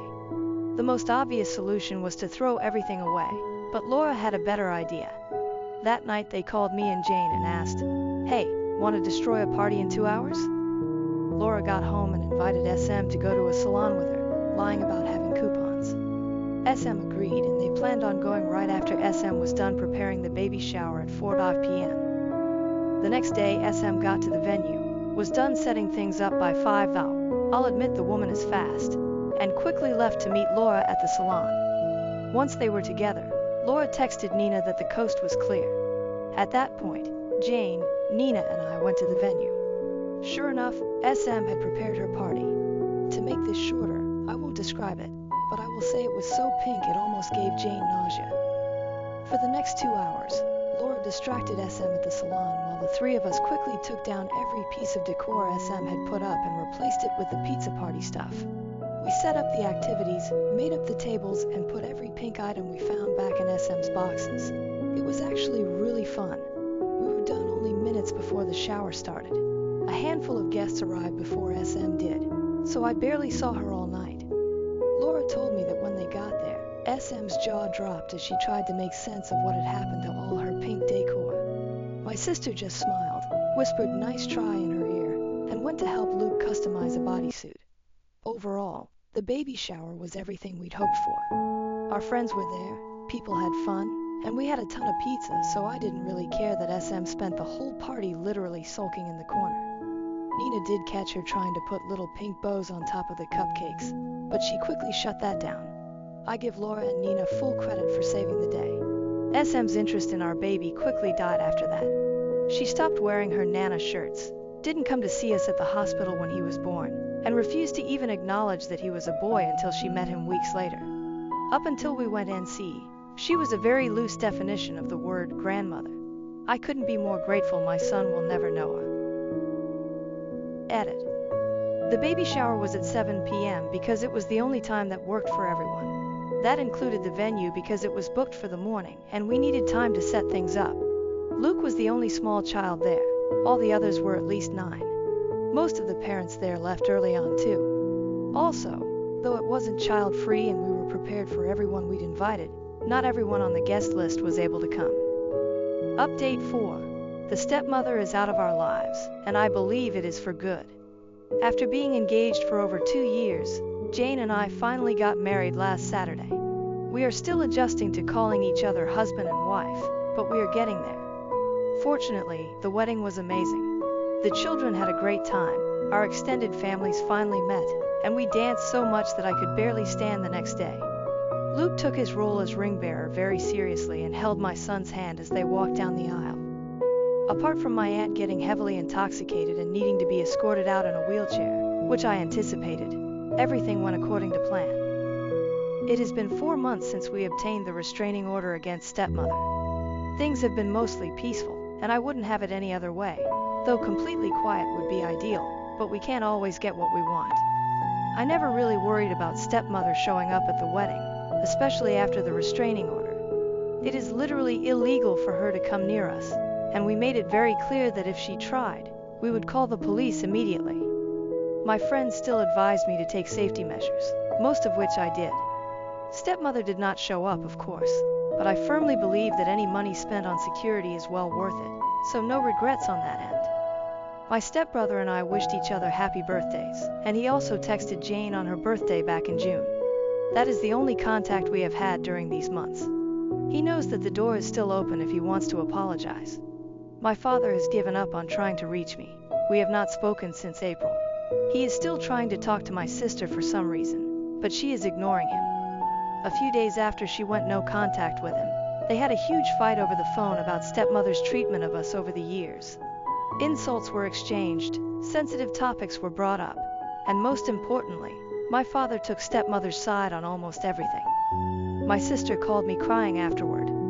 I wanted to call him and yell at him, but she told me not to. She is doing okay now. She has not blocked him but does not take his calls or answer his texts. She has only received 3: a weak apology, one on my birthday back in May, and a long rant after neither of us wished him a happy Father's Day. After all, despite our differences, he's still our father. He's not wrong. I love my father, and I always will, but I can't be around him anymore. While I've closed that door, I'm not locking it just yet. He knows what he needs to do if he wants his family back. I don't think he'll do it, but if there's the slightest chance he might, I'll consider opening the door an inch or two. This is my wife's suggestion. I'm a lot less optimistic than she is, but maybe it's important to hold on to that hope. She hasn't forgiven him though, or SM. Jane has always been very protective of Luke, so it was no surprise that this disaster shook her. A part of me was scared she'd blame me, but she called me a dumbass when I told her that. I've been in therapy for a few months and it's helped a lot more than I thought it would. I've realized SM's behavior around me growing up was a lot worse than I always thought, and it's great to finally be able to get my feelings off my chest. Right now, I'm more than happy. I just married the most amazing woman ever, and I have the family I always dreamed of. None of us are perfect, but I never thought life would be this great to me. I'll stick around Reddit. It's a lot more than I expected, but I can sleep peacefully now, so it's safe to say this will be my last update on this. Thank you all for the kindness and advice you gave me these months. I could have never expected the support I got from you guys, and I can't begin to describe how helpful it was. Seriously, thank you all. Edit. Okay, I updated too soon. I didn't want to write another post, so I'll just add this here. My stepbrother called me earlier today. Apparently he and SM had a fight, and he wants to meet up. I agreed as long as it was just the two of us. We're meeting up for coffee on Wednesday. I have no idea what to expect, but even if he does apologize, I need to know he understands how and why he let us down. Edit 2. I rescheduled the meetup with my stepbrother. With Jane and I leaving for our honeymoon on Friday, I decided that regardless of how the conversation with him went, I did not want to spend the entire trip thinking about it. He understood, and we agreed to talk when I returned. Final update. Stepmother and stepbrother. Hello everyone. I have been away from Reddit for a few months due to work, but many people have been messaging me about my stepbrother, so I want to provide a brief update. I have been quite busy and tired lately, so I might miss some details. Feel free to ask me anything. I first met my stepbrother for coffee back in August. He had a fight with stepmother, and the restraining order came up. She had lied to him about several details, accusing Luke of bullying my baby, bad-mouthing Jane, and more. However, this time he managed to get her to tell him the truth. After talking to his therapist and friends, and reflecting on his upbringing, my stepbrother started to reevaluate his relationship with his mother. He finally accepted that I was not exaggerating about what she did to Luke. He wanted to talk to me back in June but did not want to distract Jane and me from the wedding. Over the past 4 months, my stepbrother and I have been working on rebuilding our relationship. We have been meeting for coffee or lunch and discussing his mother, her impact on our lives, and her treatment of my children. Jane started joining us in October, and the kids saw him again for the first time 2 weeks ago. Things were awkward between us for a while, but we are in a good place now. He is also making amends with my sister. In early November, he completely cut contact with stepmother. Jane and the kids are doing amazing. Luke turned 5 in September and our baby will be 2 in early February. We're spending the holidays with Jane's family in Brazil, while my stepbrother stays with his girlfriend. Things are great. That's all. I'm signing off for now. I'll let you know if anything happens. Happy holidays, everyone. Best wishes to all of you. I feel unsafe because my autistic neighbor exhibits strange behavior. He constantly follows me when I take my dog outside at night. Hi all. I've never posted here before, but I've been thinking about writing this for a while now, since I'm really starting to feel uncomfortable and could really use some advice for who to contact and what to do. I 23F live in student housing as a graduate student. I have my own apartment in a small multi-family complex. There are about 4 other students there, one of which I will refer to as S, 45M. S has autism.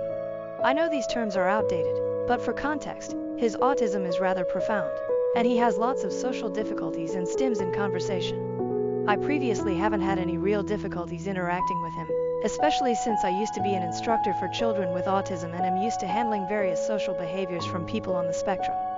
But in the past couple of months, his behavior towards me has changed, and I'm at a loss for what to do. I take my dog out at various times throughout the night to relieve herself. There's only one way out of the complex, and I have to pass by S's apartment in order to do this. But after living here for about 6 months, I didn't have any trouble with this. Sometimes, he'd come out to say hi, and I'd let him pet my dog, but this was always at an appropriate time.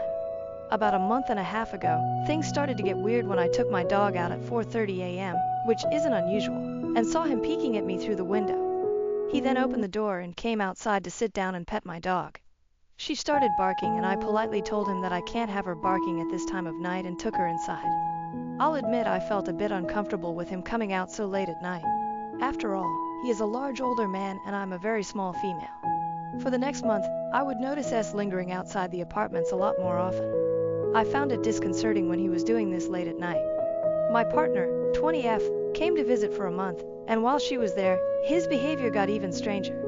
Nearly every time I took my dog outside, he would open his door and come out to talk to me, which made me uncomfortable because it seemed he was actively watching for me. But when I asked my partner to come out with me, he would open the door, see her with me, and then close the door without a word. It got to the point where I no longer wanted to take my dog out alone and eventually put up a security camera for peace of mind. The day my security package was actually delivered, my partner was up having a school Zoom meeting in my kitchen while I slept. Apparently, during the meeting, she started to hear him yell my name outside my door, followed by "package," and she ignored it, but it went on for several minutes. This made me really nervous to hear about, and after I put the camera up, the behavior slowed. But the other day, my partner went back to her home state again, and S's behavior changed again. He came up to me on the way back from doing laundry in our shared laundry room and asked me if I was a lesbian. I was kind of taken aback, but figured since he has autism, he doesn't really understand if a question is inappropriate. But 2 days later, it got worse. I was taking my garbage out, and there's a small alley between our apartments and the dumpsters. There is only one way in or out. It was nearly midnight and I checked the cameras first to ensure I was alone before going out, but when I turned around, he was standing in the alley, nearly blocking my way out. He looked on the verge of tears. I awkwardly said hi and stepped around him so I wouldn't be cornered in the alley, and he started confessing a variety of emotional and family problems to me. I could see he was having a hard time, so I was polite and answered him and advised him to see a therapist if he needed someone to talk to. He then said something odd to me about not having a partner and how he wanted one really badly, not to put me on the spot, and mentioned he knew about my current partner. Of course, now I think I see why he's been acting so strange towards me. Here's the thing though. He's still following me outside when I take my dog out, and sometimes will just stand there quietly and watch if I'm not engaging with the conversations he's trying to start. I have started carrying pepper spray and will admit I'm feeling very concerned for my safety. My mom says it's a harmless crush and I should just politely tell him to stop cornering me, but I don't know how to safely have this conversation, just in case I may actually be in danger, and I don't feel comfortable doing so. Any advice on what I should tell him to make him understand his behavior is making me feel unsafe? Should I even tell him? Even though he has autism, I feel like he should know not to corner me in an alley at midnight. My school does not have many people working during the summer, and I'm not sure who I should report this to, if I do. Several people close to me who have met him, including someone who is also on the autism spectrum, are telling me to not confront him and just report this behavior. But again, my parents just say his autism is making it difficult to understand that his sudden change in behavior is off-putting, and he's getting over a harmless crush. Either way, I feel unsafe at times, and I want to hear some advice from you guys as to what I should do. Advice from anyone on the spectrum would be especially appreciated, since I want to know if maybe I'm just misinterpreting his challenged social skills as something more concerning. Thank you so much. Update. Thank you all for the replies. You guys are so helpful and have helped me realize the danger I'm in. I want to believe this is the best case scenario, where he just doesn't realize his behavior is inappropriate. Logically, this is the most likely case, but I have to base my actions around a worst case scenario. My gut says something is very wrong. You guys are right that I need to listen to that. My safety has to take priority over his feelings, and I will be doing everything I can to avoid interactions with him. This weekend, he hasn't come up to me directly. He has, however, been coming outside at night after 2:30 a.m., searching the yard where I usually take my dog, and then going straight back inside, 2 nights in a row now, as caught multiple times by my camera. Don't know why else he would do this other than to look for me, and this makes me especially unnerved that he's only attempting that approach at night now, as if he's trying to catch me off guard. I called my parents and broke down crying after reading all the comments you guys left in this thread, and they're finally taking me seriously. My mom purchased me a stun gun, which I will not be going outside without. I'm also not leaving the house alone anymore at all, not even to take the trash out. My dog will be accompanying me for everything. I didn't mention it in my previous post, but my dog is a pit bull, and even though she's the sweetest and has never once been aggressive, she is fiercely loyal, and I believe she could do some serious damage if someone attacked me. I also put in contact alarms for my windows and got a better deadbolt for my door, and my partner has also offered to come stay with me to help keep me safe. He has never approached me when I'm not alone. So for everyone who's been concerned for my safety, thank you, and I hope that shows I'm taking serious steps to keep safe. This morning, I submitted a report to the school and explained the situation in depth, including sending them footage from my security camera of him following me and my dog outside late at night. I requested they keep my report anonymous. I asked them to do a mental welfare check on him and connect him with counseling resources. And as some of you have suggested, I'm asking them to call and remind him not to approach people late at night while they're on their own. Those were my only specific requests, but I told them I need intervention, and I need it now. I got a call back within a few hours and learned my case was fortunately assigned to a man who's worked with autistic adults for years prior to transferring to work at the university. So he's very understanding of the situation and why it's so complex, and will be working on connecting us with resources for his mental health and to point out which behaviors are appropriate, inappropriate. I'm hoping this is the best case scenario, and that this intervention will be positive. If it's not, however, then I will be asking the housing department to temporarily move me. I feel much better with the help and communication I'm getting from the school, but I will continue to treat this like I'm in very real danger, because I might be. This post blew up, so I will update it if something more substantial happens. But for now, the situation is reported and you can assume no news is good news. Am I the asshole for telling my friend, who is vegan and doesn't drink, that I'm tired of catering to her choices? My 50F friend Lauren, 46F, is a vegan who doesn't drink. That's awesome, and I have no issue with that. The problem is that she is part of a small group of friends who don't get out very often, but when we do, it always has to be limited due to Lauren's choices. We live in an area where our food choices suck to begin with, so having to go to eat where she can be satisfied is very limited. There really isn't much to do otherwise at night. In addition, she gets upset when any one of us eats something that has an obvious meat to it. For example, she doesn't say anything if we get a soup with chicken or something, but if we ordered a hamburger she would cause drama. Then she doesn't drink, which is no big deal, but she will then send us videos on the harmful effects of alcohol if we get a drink or two with dinner. It has gotten on my nerves to say the least. It's been a while now, so I am done with everyone catering to her needs. I have tried inviting everyone to specific places and invited Lauren as well. Then she puts into a group chat, "Hey ladies, since I can't eat at X, why don't we go to Y?" Then of course the other ones decide we should go to Y instead.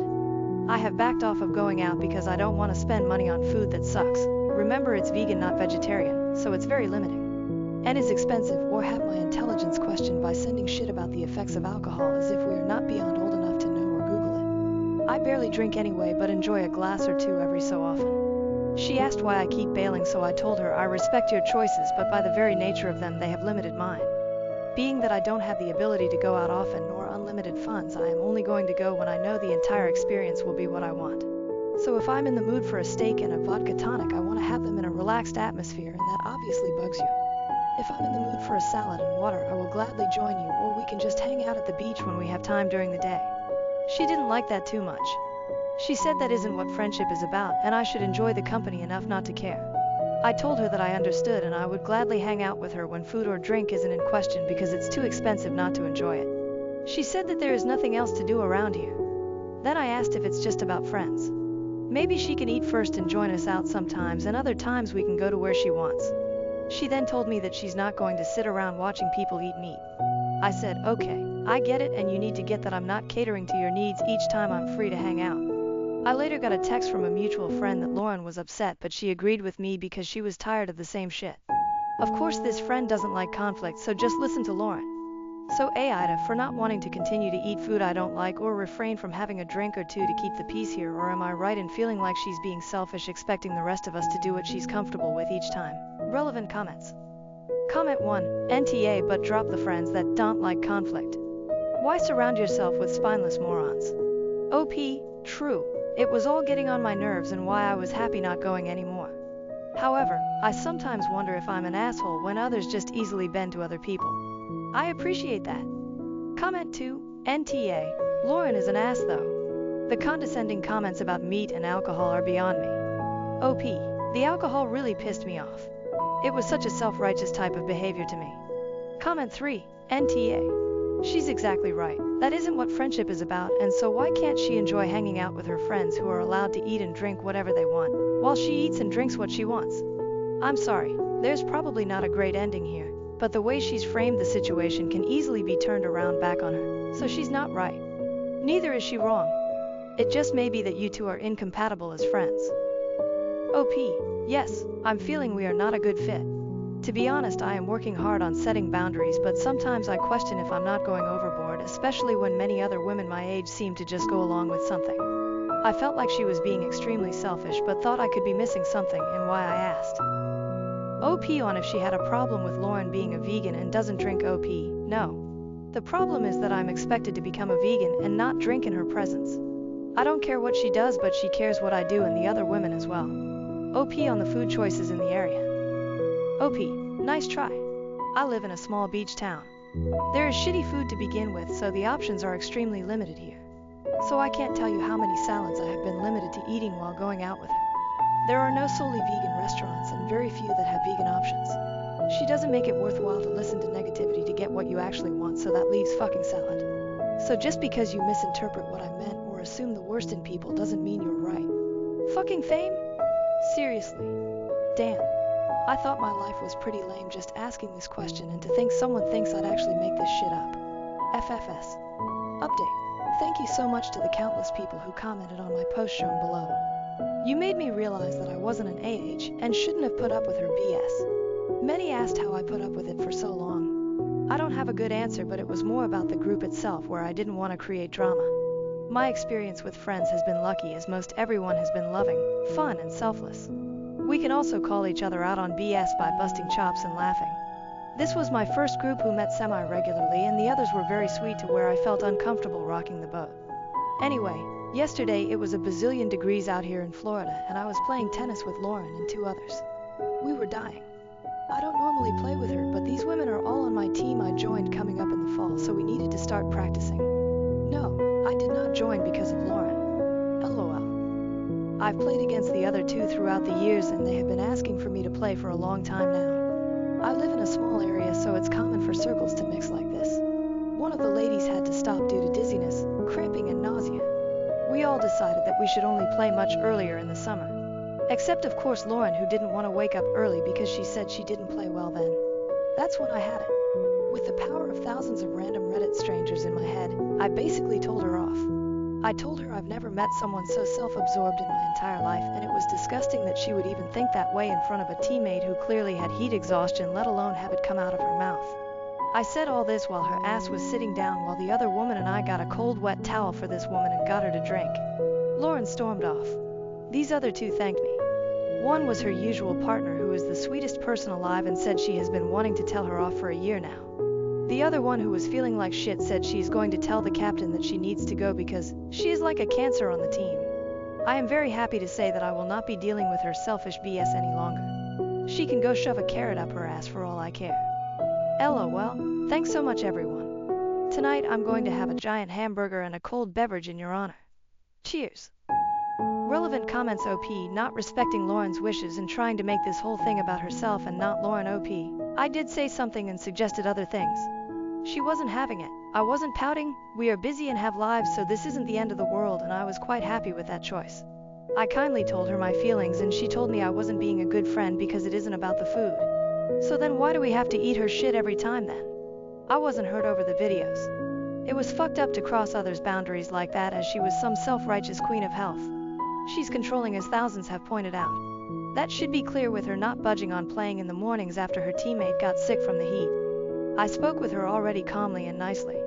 She never budged and only expected me to continue to bend to her needs, inferring I was not a good friend.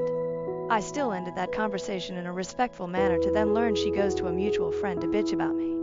It was after the above that I felt she was extremely selfish, but I still wasn't sure because she turned it around on me. That's why I came here to Reddit. I didn't go off on her about the food. I went off on her because there was a woman about to throw up due to extreme heat. While another woman and myself were trying to cool her down and make sure she was okay, Lauren made it again about her. She sat there bitching about not wanting to play earlier because she doesn't play well early in the morning. BTW, that is complete bullshit because the matches start early in the mornings and she's played in this league for many years. I'm sorry, but you must be extremely infuriating to anyone who needs your help and needs you to listen. You fill in gaps to stories that don't exist. You assume what people are feeling and why they have done certain things and then come across in a very pompous manner that you are correct. Yes, you are absolutely correct to the shit you literally made up in your head. However, you are very far off from what happened with me, how I felt and why I acted the way I did. I have had enough of my stepdaughter, so I moved back to my parents with my son. I'm also 8W pregnant and I don't know what to do. So update. Hi everyone. I don't know if this is even ethical because it's about a minor. I will keep it anonymous and hope for the best. I am at the end of my tether here and I feel paralyzed and in desperate need of advice. I, female 38, met my husband, male 44, about 4 years ago. I'm 8 weeks pregnant, only husband and I know. I have a son, male 8, with my BF who passed away in a car accident before my son was born. My husband has a daughter, female 13, stepdaughter for stepdaughter, from a previous marriage. My stepdaughter lives with us every other week. When we got married, my ex-wife tried everything to get full custody of stepdaughter and failed. But it was made very clear to me, by stepdaughter, ex-wife and husband, that I am not her mother and am not allowed to participate in raising her. Stepdaughter basically ignored me and my son for weeks. It wasn't perfect, but it wasn't hurting anyone directly. My son learned very early not to cross stepdaughter and kept to himself when she was around. I suspected the ex-wife behind stepdaughter's coldness towards me and thought this must be hard for stepdaughter with all these changes. I tried to befriend her over the years, but she wasn't having it. It got worse when my ex-wife remarried and got pregnant with twins 2 years ago. She started ignoring stepdaughter, trying to get my husband to have her more. We happily obliged, and basically stopped being a mother to her. It didn't help either that the new husband didn't like stepdaughter and wasn't shy about not wanting to raise another man's daughter. I asked my husband if we could take stepdaughter full-time and try to raise her because I saw that her mental health was deteriorating and that she needed stability. The ex-wife blatantly refused this suggestion, so we continued with it every other week. The twins were born about a year ago and all went downhill from there. It seemed like the worse stepdaughter had it at her mom's, the more she hated me and my son. She would throw fits a couple of times every time she's with us. Break our stuff. Call me a bitch if I tried to tell her off. It's her house because her father bought it and we're just guests. She would yell at my son and she even hit him a couple of times, telling him to keep to his room if he didn't like her treatment of him. When I told her not to put her hand on my son, she told me, "What are you going to do about it?" My son grew fearful of her and would ask me to take him to Grandpa, late BF's father, when she's living with us. I talked to my husband about it. I told him stepdaughter needed professional help because she's not feeling well and she's making us miserable when she's around. So she started to go to therapy. 6 months now. Other than that, my husband didn't know what to do either. If he tried to talk to her about being nice to us, she played innocent and told him she was playing around and hugged and kissed my son in front of him. And if he tried to be stern, she threw a tantrum and accused him of loving my son more than her. 3 months ago, my son's grandpa passed away. This hit my son and me very hard. My son was inconsolable for many weeks and couldn't really understand what it meant that he couldn't see Grandpa again. Grandpa was a carpenter, so was my late BF. So from a very young age, my son loved hanging with him in the garage, working. Many times when he's there, he comes home with something they made together. Butter knives, boxes, chessboards. And for my 38th birthday last summer, I got a stool that my son designed himself and built with his grandpa and then painted. This was the last project they had together since Grandpa passed away a few weeks later, so the stool was priceless to us. We had it in the kitchen. The stepdaughter made a lot of negative remarks about the stool, how ugly and poorly made it was. She laughed at my son's poor taste, and he was very distraught. This was the first time, however, that my husband got very angry at her and asked her to go to her room. She was so scared of his reaction that she went without any protest. This Christmas, my stepdaughter was supposed to be with her mother. On Christmas Eve, her mother dropped her off at our house very early in the morning. Her new husband had decided he didn't want her to go with them to his parents' house, where they usually spend Christmas. The stepdaughter was on the verge of tears, standing there listening to her mother making excuses to my husband and me. My husband hugged stepdaughter the whole time, and I tried to fight away my tears. After her mom left, she went upstairs to her room to sleep. I also went to sleep since we don't usually wake up this early on holidays. When she saw me, she smirked and said she didn't want ugly furniture in her house. I pulled her away and told her to go to her room and tried to get the pieces of wood out of the fireplace. That was when she threw a scalding hot liquid in my face. It was hot cocoa. I yelled in pain and my son started panicking, so I ran to him to tell him that I was fine. The stepdaughter stood there laughing. I took my son upstairs and went back to her. I grabbed her hard in her arm and started pulling, pushing and dragging her up to her room and locked the door. Husband came home with my parents moments later. My mom took me to the emergency room and my son insisted on coming with me. I had second-degree burns on my cheek and neck. When I went home, my husband was so mad at me for assaulting stepdaughter by using force to get her to her room. He told me I should have had compassion, knowing how hurt she was by her mother's abandonment. I told him that I have had enough with this. I am living a nightmare 1 or 2 of my life, having to go on eggshells in my own home whenever she's around. My son is a prisoner in his own room when she's living with us, too terrified to cross a boundary of hers. I told him that I didn't know how to handle this, and that it was a mistake from the beginning that I wasn't allowed to be a parental figure in her life with authority. He disagreed and told me that she has a kind heart and needed patience. But the thing is, I don't think she does. She targeted my son's handiwork, fully aware of its sentimental value, and my face because she always hated the fact that my husband thinks I am beautiful and is open with complimenting my eyes and smile. I didn't stay there for Christmas. I took my son and parents and went to my parents' home where I live now. My husband is in panic mode. He's been texting and calling me all the time trying to get me to move back and work things out. Stepdaughter even texted apologizing. He probably made her. But I don't know what to do. I love him so much, but I'm ashamed to say that I hate that girl. My son starts hyperventilating of the thought of living with her again. And what about my unborn baby? I feel sick of the thought of having 1-2 custody and being at the mercy of his half-sister when it's my husband's week. This thought makes me want to have an abortion. Please tell me if there's another solution to this hell I'm living. Update. Hi everyone. I hope you enjoyed the holidays. I'm overwhelmed with the support I received from you. It helped a lot. I was literally losing my mind and wasn't sure if it was wise of me to take these drastic measures. I'm sorry I didn't make an update. I just didn't think I had anything to add, plus these last weeks have been so hard. But I came here now to tell you that I have moved on with my plans. It's just hard for me to talk about it since it was a planned pregnancy and both soon-to-be ex and I were longing for him, her. It was also hard to see my soon-to-be ex broken over my decision. He thinks I have acted so fast and can't fathom how I could just throw away our life together so fast. I think he still doesn't realize the severity of stepdaughter's actions. He even had her with him when he visited me at my parents' house the first time. He wanted us to have a sit-down. When I saw her in the car, I immediately told him to drive back. He was shocked, however, when he saw the dark scars on my face. They'll fade away with time, according to the doctor. I can't help but blame myself, though. It's my fault that he thought this was a sudden decision. Had I been more honest and open with him, he would have known this was hurting me and my boy for months now. Years, really. This blame will lie with me and me alone. I thought by keeping my mouth shut I would minimize the damage. How wrong I was. My stepdaughter is living with her grandparents full-time now, and I think it's going to be a permanent thing. Her stepdad is adamant about not having her around his children. I think this is so messed up on so many levels, but I don't know if I have a say in this. It's her parents' call, even if I think it a grievous mistake. And I can't say that I care either. My boy is doing better. He loves living with my parents. He knows he will have to change schools and he's so scared about it, but he still thinks it's great that we moved. We started therapy. In one session, the therapist tried to explain to him how stepdaughter is not feeling well and that she needed help. He got upset and told the therapist he didn't agree with her. He told her stepdaughter isn't the only one hurting.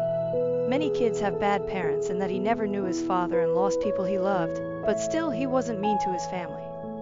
I cried for days after this.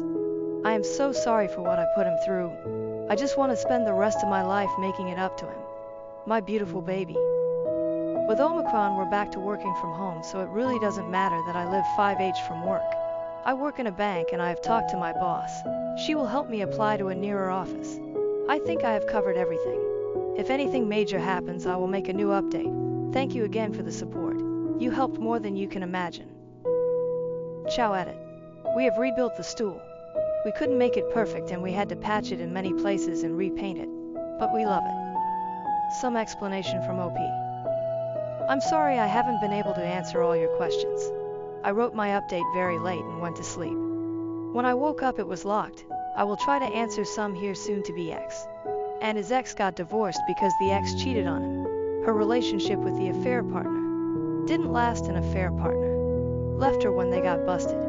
This happened way before soon-to-be ex and I met, but the resentment came from soon-to-be ex.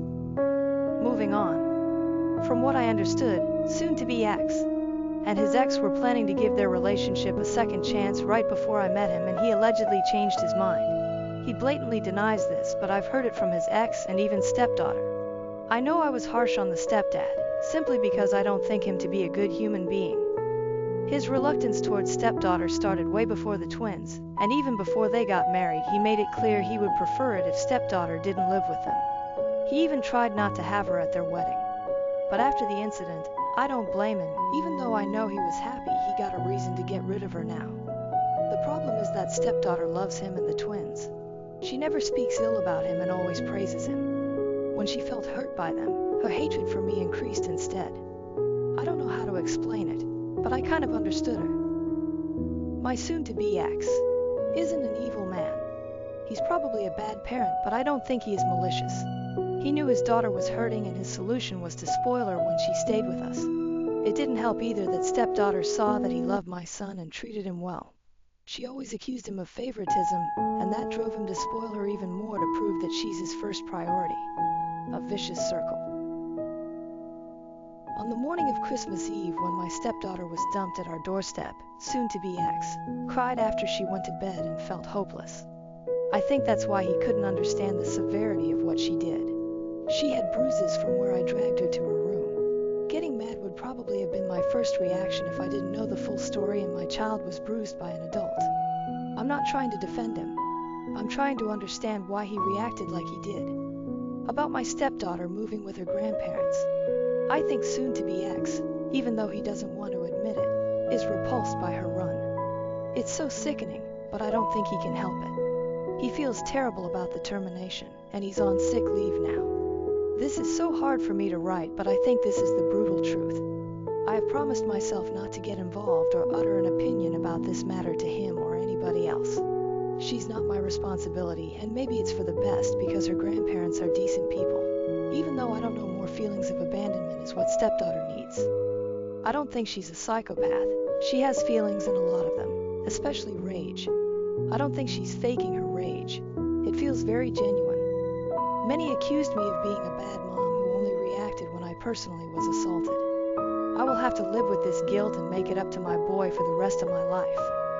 These few weeks have been so dark. I keep thinking that she would have hurt my son with the hot drink instead of me, and I wouldn't have had the time to prevent it because it went so fast. I can't stop beating myself up about it, and I probably deserve it. My only defense is that her violence escalated very quickly and after the twins were born.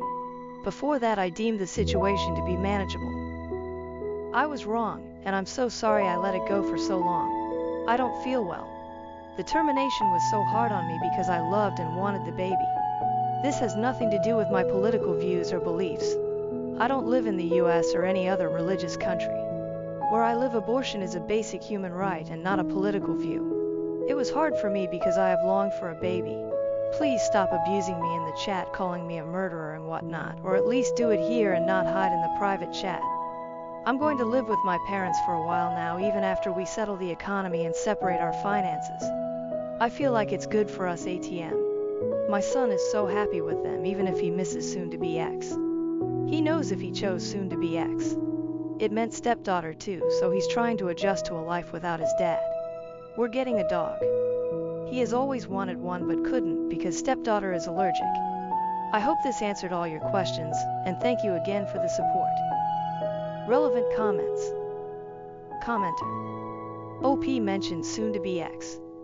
Feeling unwell right after mentioning pregnancy termination.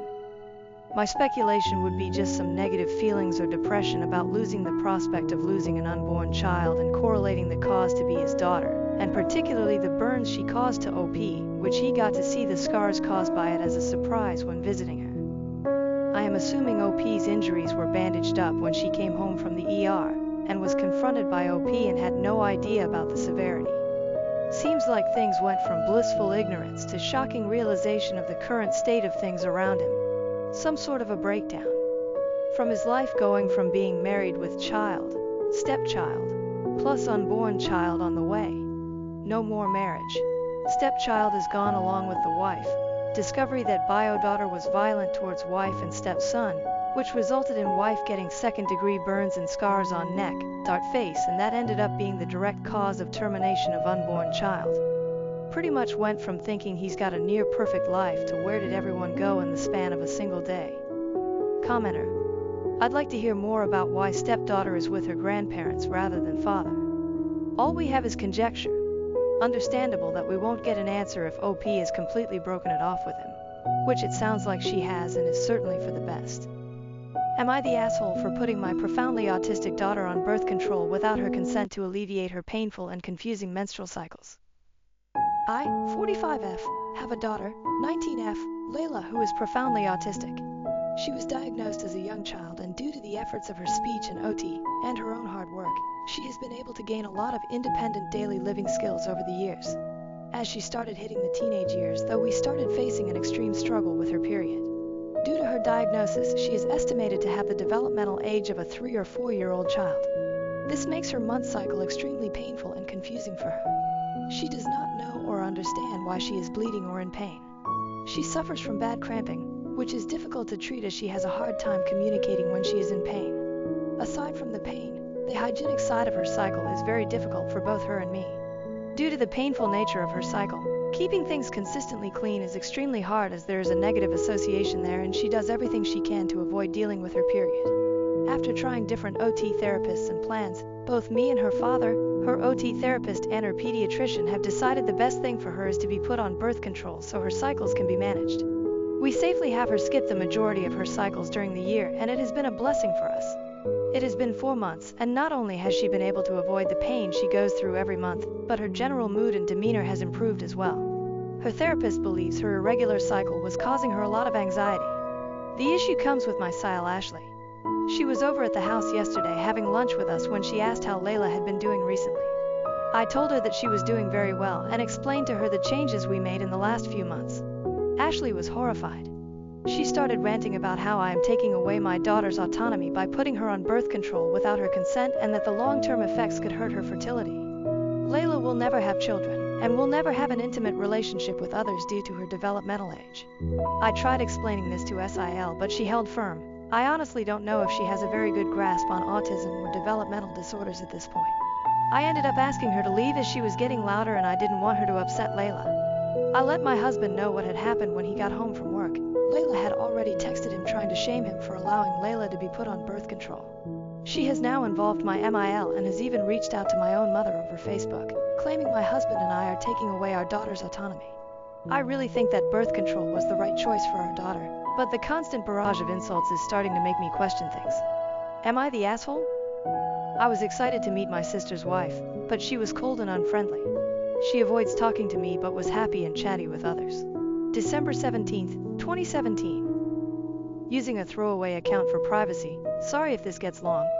My sister, a lesbian, married her wife a year ago. They get financial support from our wealthy and generous parents, have good jobs, and have decided to have a baby. Her wife is visiting for the holidays and is about 6 months pregnant. Since I'm in college, I don't get to see them very often, but my parents help me out financially, so it's fair. I'm eagerly looking forward to meeting their new baby.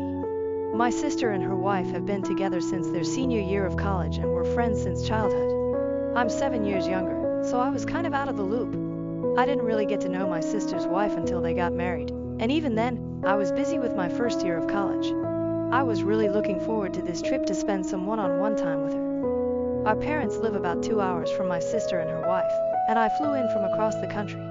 We're all staying with our parents, who are not yet retired. My flight got in late last night, so I slept in. My parents went to work, my sister went shopping, and my sister-in-law stayed in, but I didn't realize she was around until she came downstairs while I was making lunch. She's obviously pregnant, and I haven't seen her since the wedding, so I was really excited to see her. She wasn't. I said hi and went to hug her, but she backed away. I apologized, and she just looked at me weirdly and went through the fridge. I tried to make small talk, asking when she was due. She gave me a weird look like I'd asked something inappropriate, then just said March and kept making her food. I said I was excited to have a niece or nephew and asked if she wanted a boy or girl. She sighed loudly, said she didn't care, and moved on. My sister had mentioned her wife had PTSD from a previous pregnancy, so I thought that might be it. I tried changing the subject and asked about her work. She set her knife down loudly, stared at me for 30 seconds, then said fine, and went to the dining room. Throughout the day, I kept trying to interact with her. I offered to get her a drink. She muttered no. I asked what she was watching.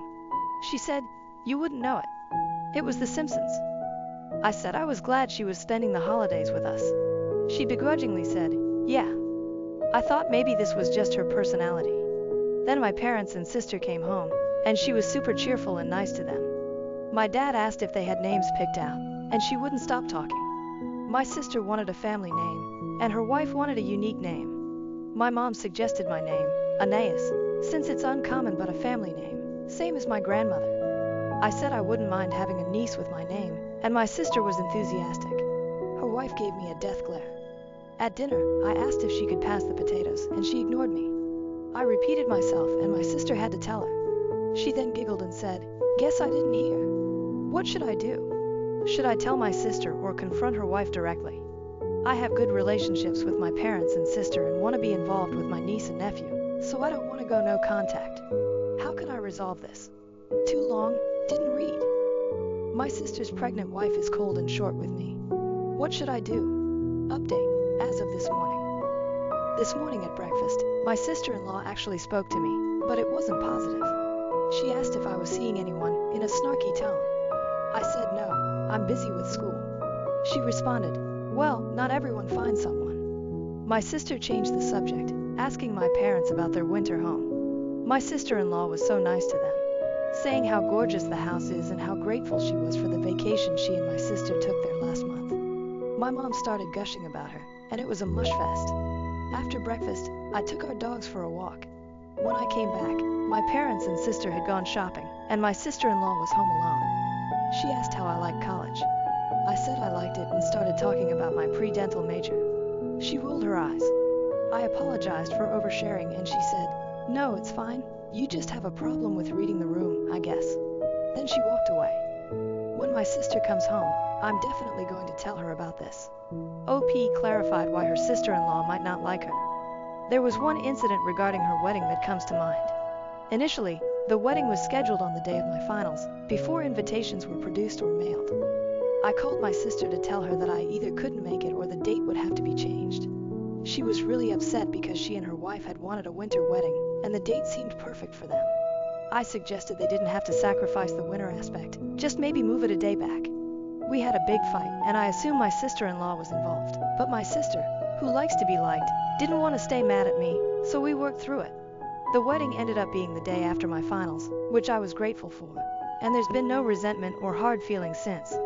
My sister actually laughs at herself now for being kind of unreasonable. Her quote from that time was, "You just don't have to go, it's just a test." I was my sister's maid of honor, and I didn't see much of my sister-in-law prior to the wedding.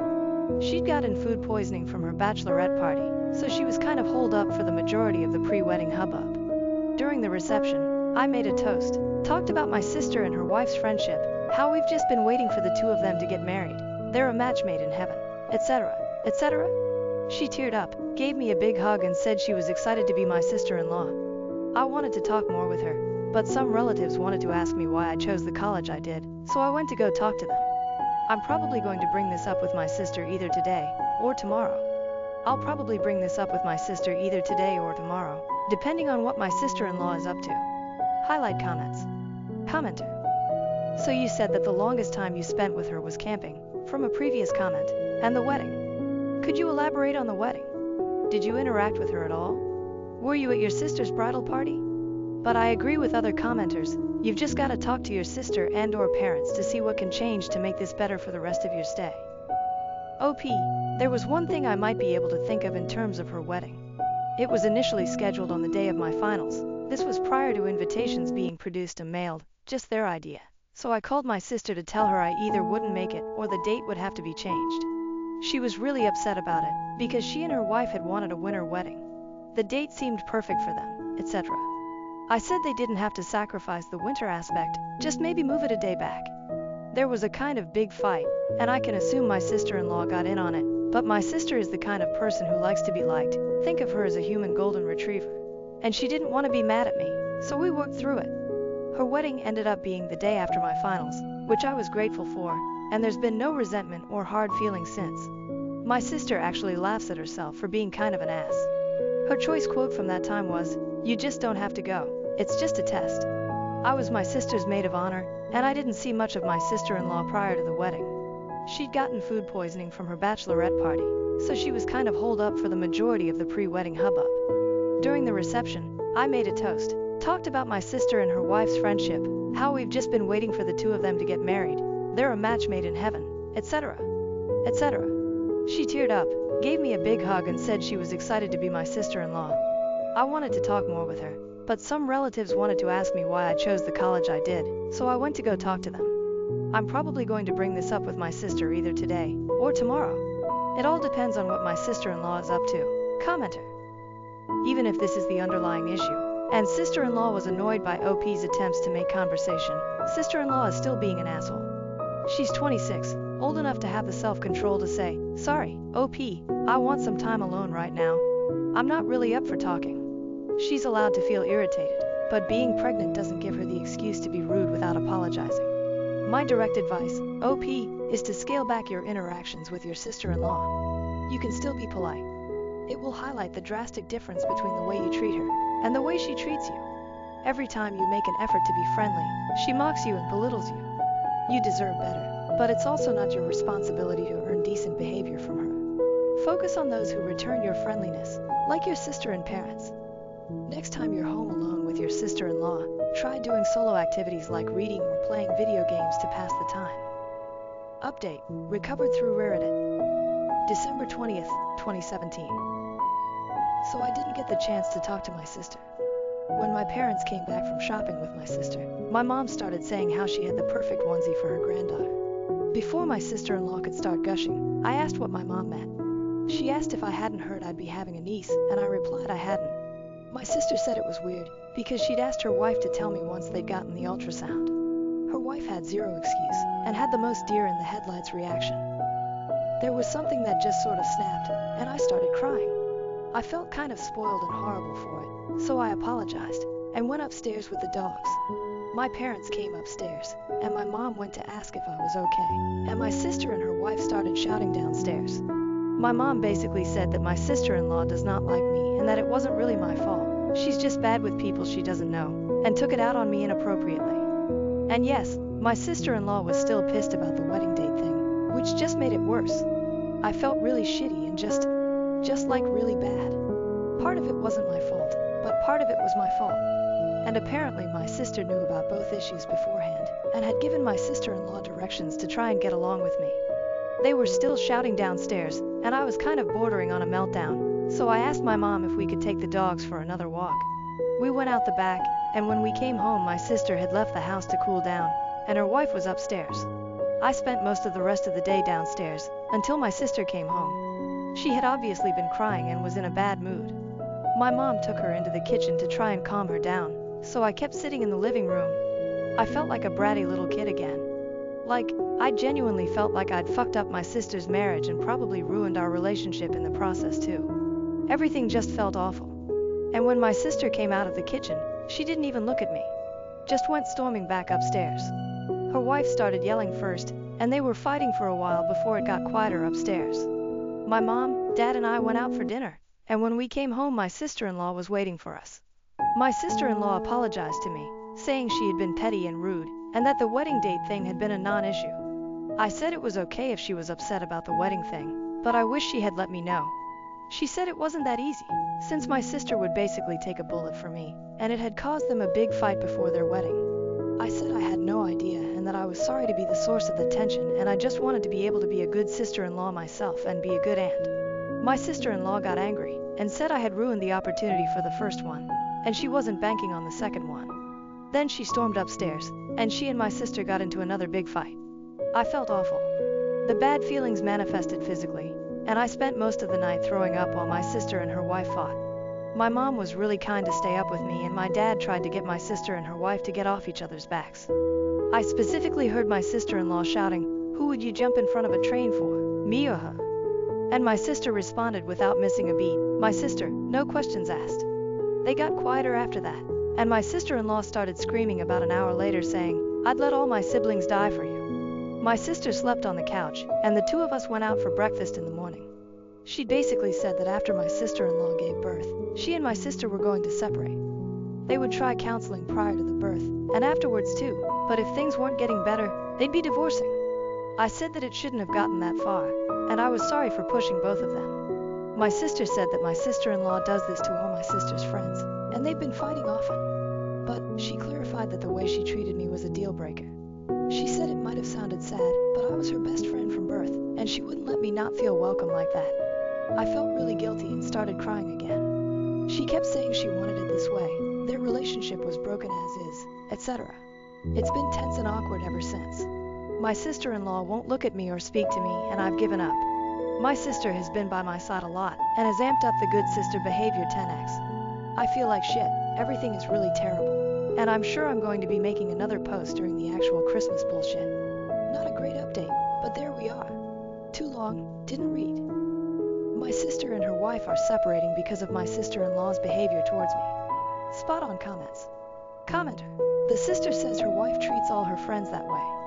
Isn't that classic jealous abuser behavior, trying to isolate them from friends? I guess the parents get a pass because they're rich and are giving money. Replier. Yeah, that is exactly what I think it is. As the other comment said, she isolated her sister from her friends and tried to isolate her from her sister. She was only being nice to the parents because they are wealthy and she wants to keep her hand in the money pot. Other commenter. Hey, sister says her wife treats all her friends that way. Isn't that classic jealous abuser behavior, trying to isolate them from friends? Yes, it absolutely is, as seen time and time again in the posts on this subreddit. Sorry to hijack your comment, but I just want to give a small public service announcement to anyone reading this. If your partner is acting even 1/4 the way that this sister-in-law is acting, then you either need to get out or find some way to shut that shit down as soon as possible. This behavior does not magically go away with time and will only grow as you sit and stay quiet hoping it'll blow over. Remember, for your sake, if your partner is trying to drive a wedge between you and your family or friends, they are planning on making sure you depend solely on them either emotionally and/or financially, so you can't get away from them when you realize and it's become too late. Please make sure to keep some kind of relationship with someone reliable and dependable in your life besides your partner.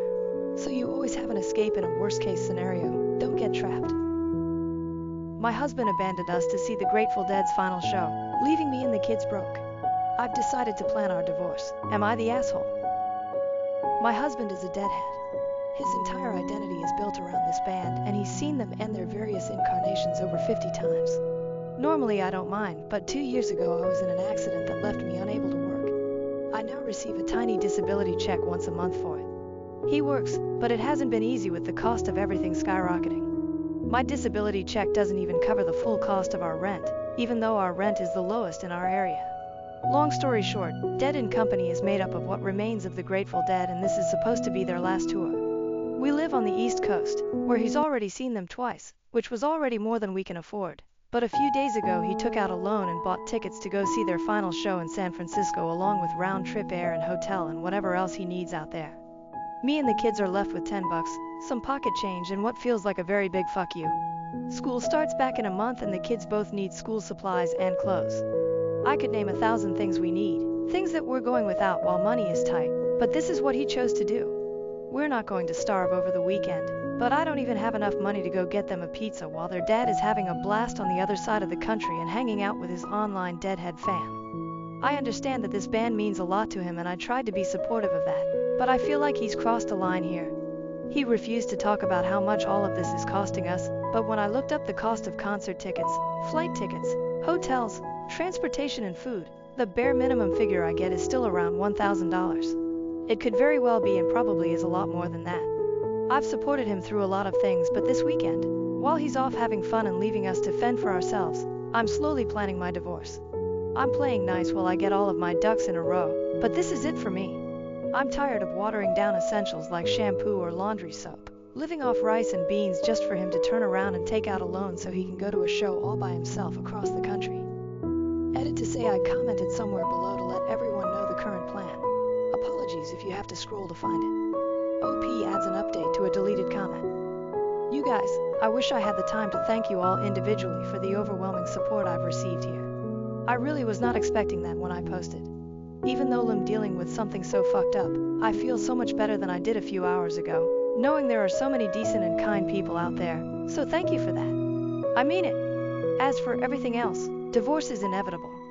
He might not be a total monster, and I'm sure on any other day I would have been able to tell you 1,000 different things that are good about him, but this is a huge betrayal, and I just don't see how we're going to come back from that. We're only barely making ends meet now, and this one single selfish act of his leaves us thousands of dollars in the hole overnight.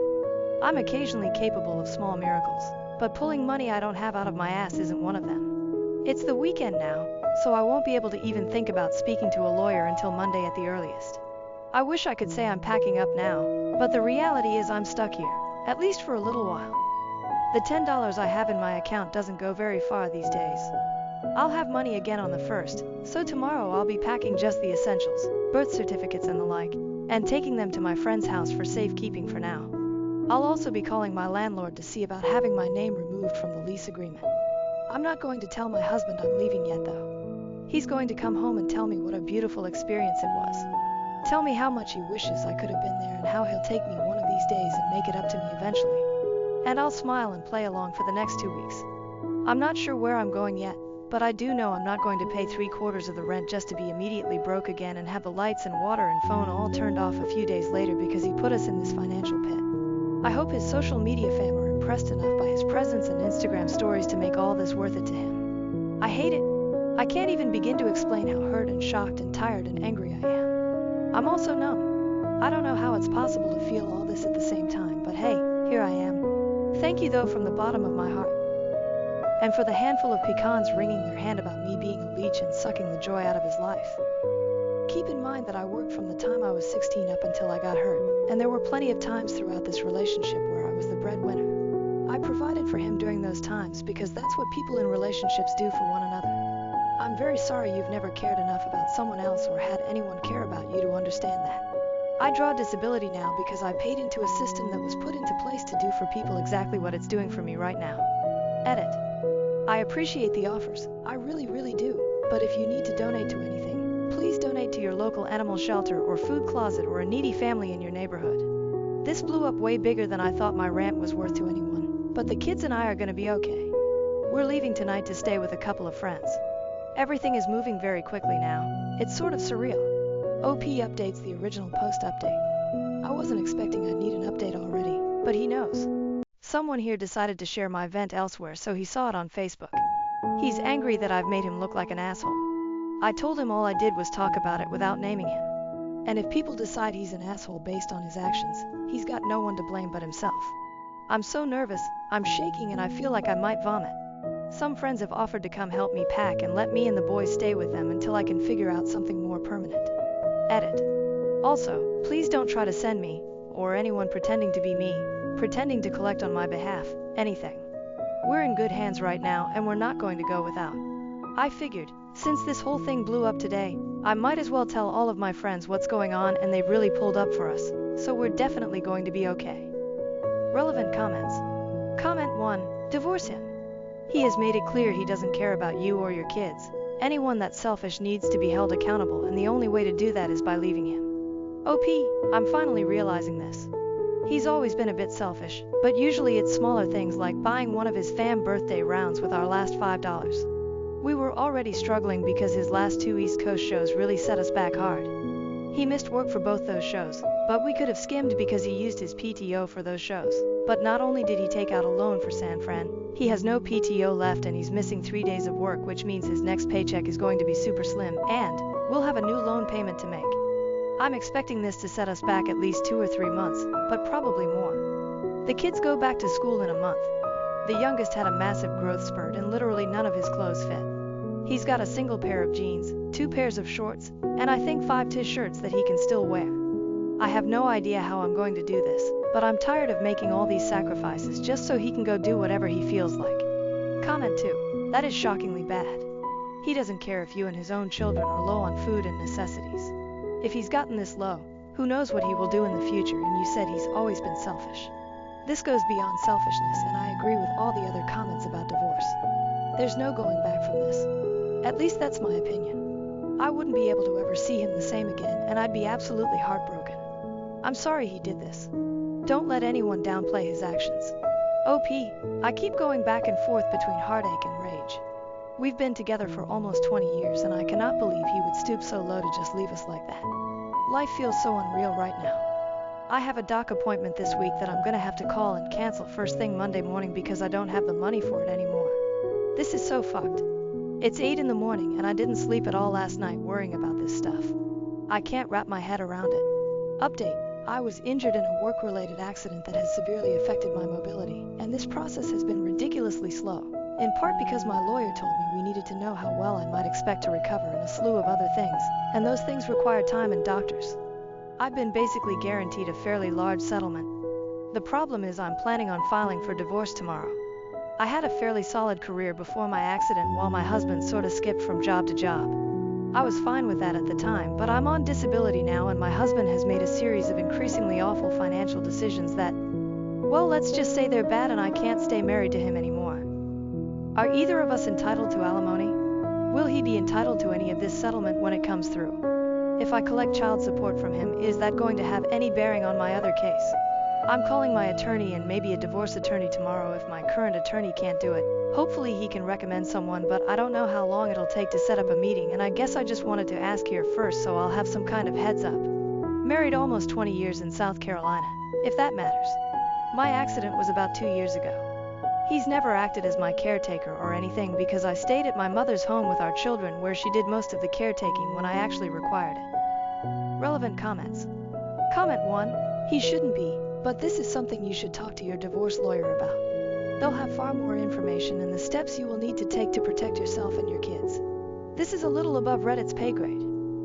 OP, I'm planning on doing that ASAP. I'm just very nervous and freaking out a little because of course everything blew up over the weekend when all of the offices are closed. 9 a.m. can't get here fast enough. Thank you though. Comment 2. Congrats on moving on. It's never easy. I think that the settlement payment should be separate property if received after the legal separation. Filing date. When you file, you list community assets, debts, and in separate property/debts, which include things you had before the marriage and had after the separation. I would think that since you don't have a judgment or payment yet, you should be entitled to that as separate property. OP, thank you. It's been nerve-wracking and kind of scary. When you file, you list community assets, debts, and separate property/debts, which include things you had before the marriage and had after the separation. This part scares me. A few days ago, I found out he'd taken out a loan for personal reasons. I have no idea where or how much it was for. All I know is I didn't get a dime of it. I tried to guesstimate how much he got based on his plans, but I've been told by others that number is likely way off. I'm worried that he's done this before, because while he makes decent money, we've been so broken barely scraping by. After bills and stuff, he should have at least $500 left over every month, more if he's had any raises since starting, but we can't even afford the basics anymore.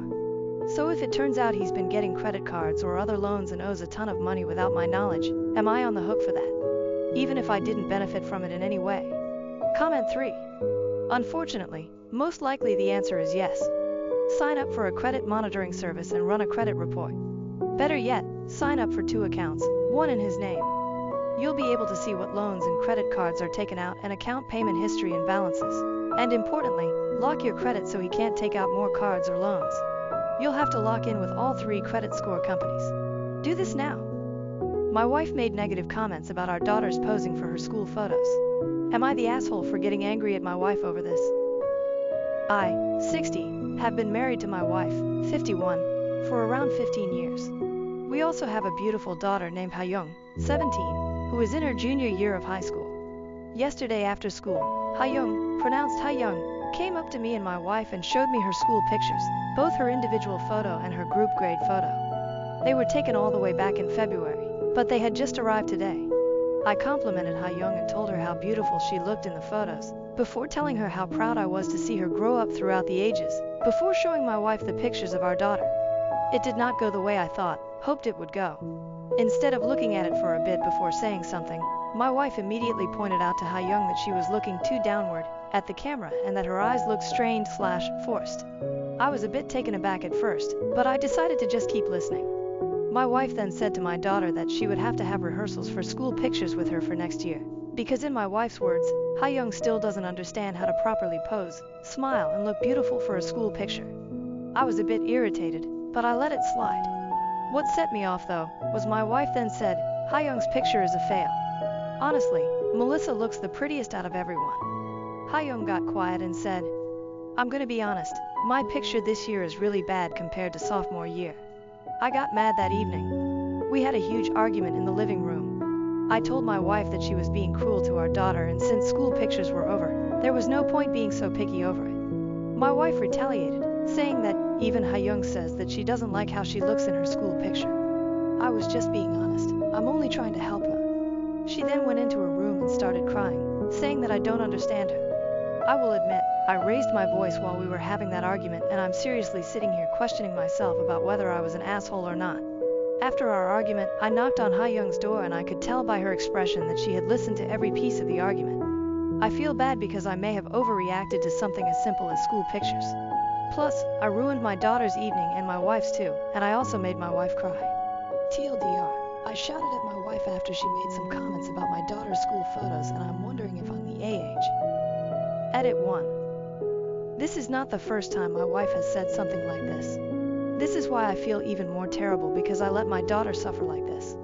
I did give my wife a word or two, but I always told Hayoung that this was just the way she spoke and that she really did love her. I really want to cry right now, especially overhearing Hayoung crying herself to sleep last night. She always kept a brave face around me and my wife, but it just breaks me even more, now knowing she feels like she can't talk to me either.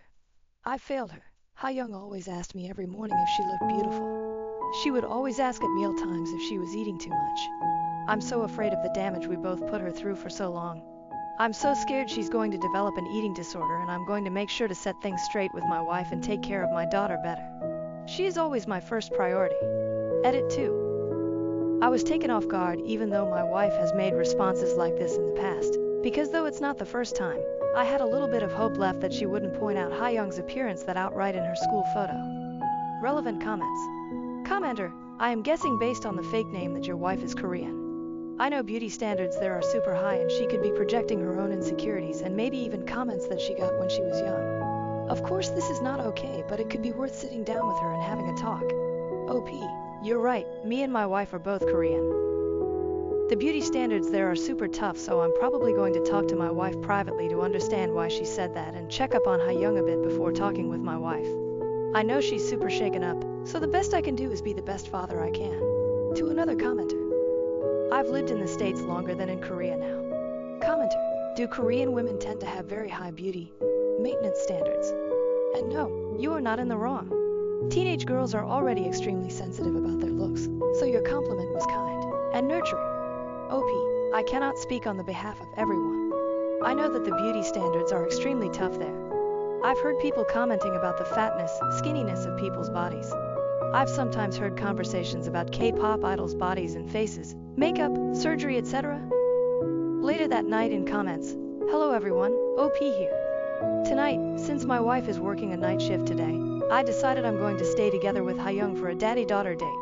I know it doesn't matter whether we go out or not, all that matters is that I'm with her. I'm planning on making her some of her favorite foods and spending quality time as an apology for not being there when I should have been. She loves japchae, galbi and cream bunjopang. I asked Hayoung beforehand whether she wanted to stay at home or go out, and she wanted to stay home and she chose to go with the first option.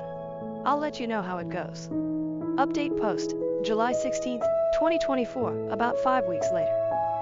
First of all, I'd like to thank everyone for their generous comments and advice. As promised, here's the update. After my wife left for work, I decided to check up on my daughter. She was in her room doing homework, and I could tell by the forced expression that she was not okay. As she talked, everything began to make sense. My daughter overheard her mother shaming her in front of the other church moms. She heard them boasting about their kids, and her mother would use condescending modesty, e.g., she's gained weight and she doesn't even study hard. She was tired of trying to surpass my wife's expectations. She couldn't stand it when my wife was in the house. She asked me, why am I her diamond? She cuts me to make me shine. How more of this should I take? I prepared all the foods I promised to make, and she was hesitant but ate a lot more than when my wife was around. She wanted to further talk with me. I then asked if she wanted me to tell my wife how she felt. Hayoung said it was the only way to get her to listen, before telling me she wants me to get a divorce.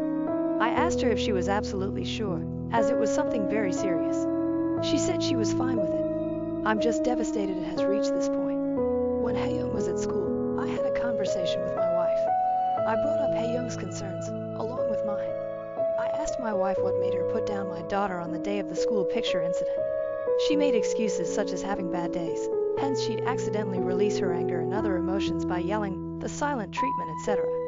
I questioned further if there was anything in the past that was bothering her, which she replied snarkily, nothing is bothering me. I raised her into a better person. If you have problems with how I'm raising her, she's all yours. I don't want to argue anymore, especially with a sensitive, lazy person like you. We had a lot of arguments in the past on raising Hayoung. This phrase was used in all of our arguments to shut me up. As Hayoung was consistently used as an emotional punching bag and a trophy for my wife, this was the last straw. I told my wife we were done, then told her to pack up and leave. I thanked her for letting me realize my self-worth. After some time had passed, she had driven to her parents' house and was staying there for a bit. When Hayoung came back, she noticed her mom's room was a lot better than it was and knew what had happened. I hugged Hayoung and told her I was sorry for the mess I had caused, before reassuring her that nothing was her fault. I told her my ex-wife would come back a few more times to collect the rest of her stuff, but our relationship was over. This event shook me up a lot, but I know things will get better. I'm trying to make Hayoung always feel loved. Hayoung, you are my universe, and that will never change. I've realized that I have lost all respect for my husband's willful ignorance, and it may damage my marriage. I, 33, and my husband, 37, were having a discussion about politics, and we got onto the topic of our daughter, 7, which led to me expressing my fears about her rights and bodily autonomy. For context, my husband votes Republican, and I have always considered myself independent, but recently have been shifting very far away from my younger, carefree attitude toward politics. I love him very much, and I know for a fact that he loves me, but I have started finding his opinions naive and lacking depth. He is a very good man though, and has in the past changed his mind on several things when confronted with them. Further context, my cousin lives in a strict anti-abortion state and almost died a few years ago when the doctors waited until she was actively dying of sepsis before they decided it was okay to remove the dead baby from her body, even though it had been dead for weeks beforehand. So needless to say, I had a wake-up call and sharpened up my principles until they are very shiny and pointy. Last night when we were talking about abortion rights being healthcare, I lost my composure out of sheer terror about the possibility of a similar disaster with my cousin happening to our daughter, and how I struggle to understand how he doesn't see the problem with his party, and that in fact I think he is being willfully ignorant to the danger I and my daughter face in favor of his idea about making economics work for our family. I also said that if our daughter dies due to something preventable, like the ability to get a timely and much-needed abortion, or gets shot to death in school, that I would let my own mother rot in a nursing home. She votes R2, and I'd never be able to look him in the face again, which would basically be me disappearing and divorcing him. I was crying and upset and explaining how scared I was, and he asked me in a very hurt manner if I'd actually abandon him like that. I am truthful to a fault and said that I would, perhaps out of a sense of illogical grief and betrayal, because I'd know my concerns were not taken seriously and that they had abandoned common sense and did nothing to attempt preventing a very real consequence of voting away mine and my daughter's right to health care. I equated it to a slow-motion car wreck with our daughter in mortal danger and him just watching it happen because it doesn't involve his own body. I know he needs to hear it, but I think I was too raw and open about it to steer the conversation in a healthy way, and I have a very blunt manner. I apologized this morning for saying that I'd leave him, even though I knew I would, and he tentatively accepted it. And I said we'd talk about things later when I can articulate things in a healthier way. But I'm at a loss as to how to make it known how deadly serious this is to me and not make him feel like I'd abandon our marriage over just any sensitive topic. I do not need people telling me to leave him. I don't think I know how to make it any more digestible and be clear without going nuclear over something that has not happened, as our daughter is too young to suffer that yet. The rub is that I am the person who is changing the dynamic of our relationship, and I'm beginning to understand how politics breaks up families. Relevant comments. Comment 1. Ask him to name scenarios that he would accept the premature death of his daughter. Ask him to name what life-saving healthcare he would be willing to deny for his daughter based on principles. If he can't name any, ask him why is abortion different. Use your cousin's story as a hypothetical for your daughter, but be as graphic with it as you can be. But in all honesty, if you must labor so much to convince him to care about yours and your daughter's health and well-being, then this should also serve as a wake-up call to you. And if I were you, I'd take back your apology. You meant what you said and only apologized to comfort him. I say let him be uncomfortable. Why are you so concerned with the bluntness of your words and not concerned about how quick he is to dismiss you? Comment 2. I'm the daughter of a Republican dad and liberal mom. I'm honestly not sure why they are still together, and think it is because they are older and retired. Luckily, I live in a liberal state that doesn't take away human rights, so I think it allows my mom not to think about it as much. It's been since Trump that I've really seen the division between them. I don't really have any advice to give you, but the perspective from a daughter in a similar type of situation. I love my dad, but I don't have a lot of respect for him because I don't think he actually understands what's going on. It hurts as a daughter to know my dad votes for a party that is actively doing bad to a lot of human rights, mainly because he believes in the economics of Republicans. I also hate having to be around my parents in the evening, especially if they are watching the news. My mom definitely holds frustration for my dad and takes it out by saying mean things to him.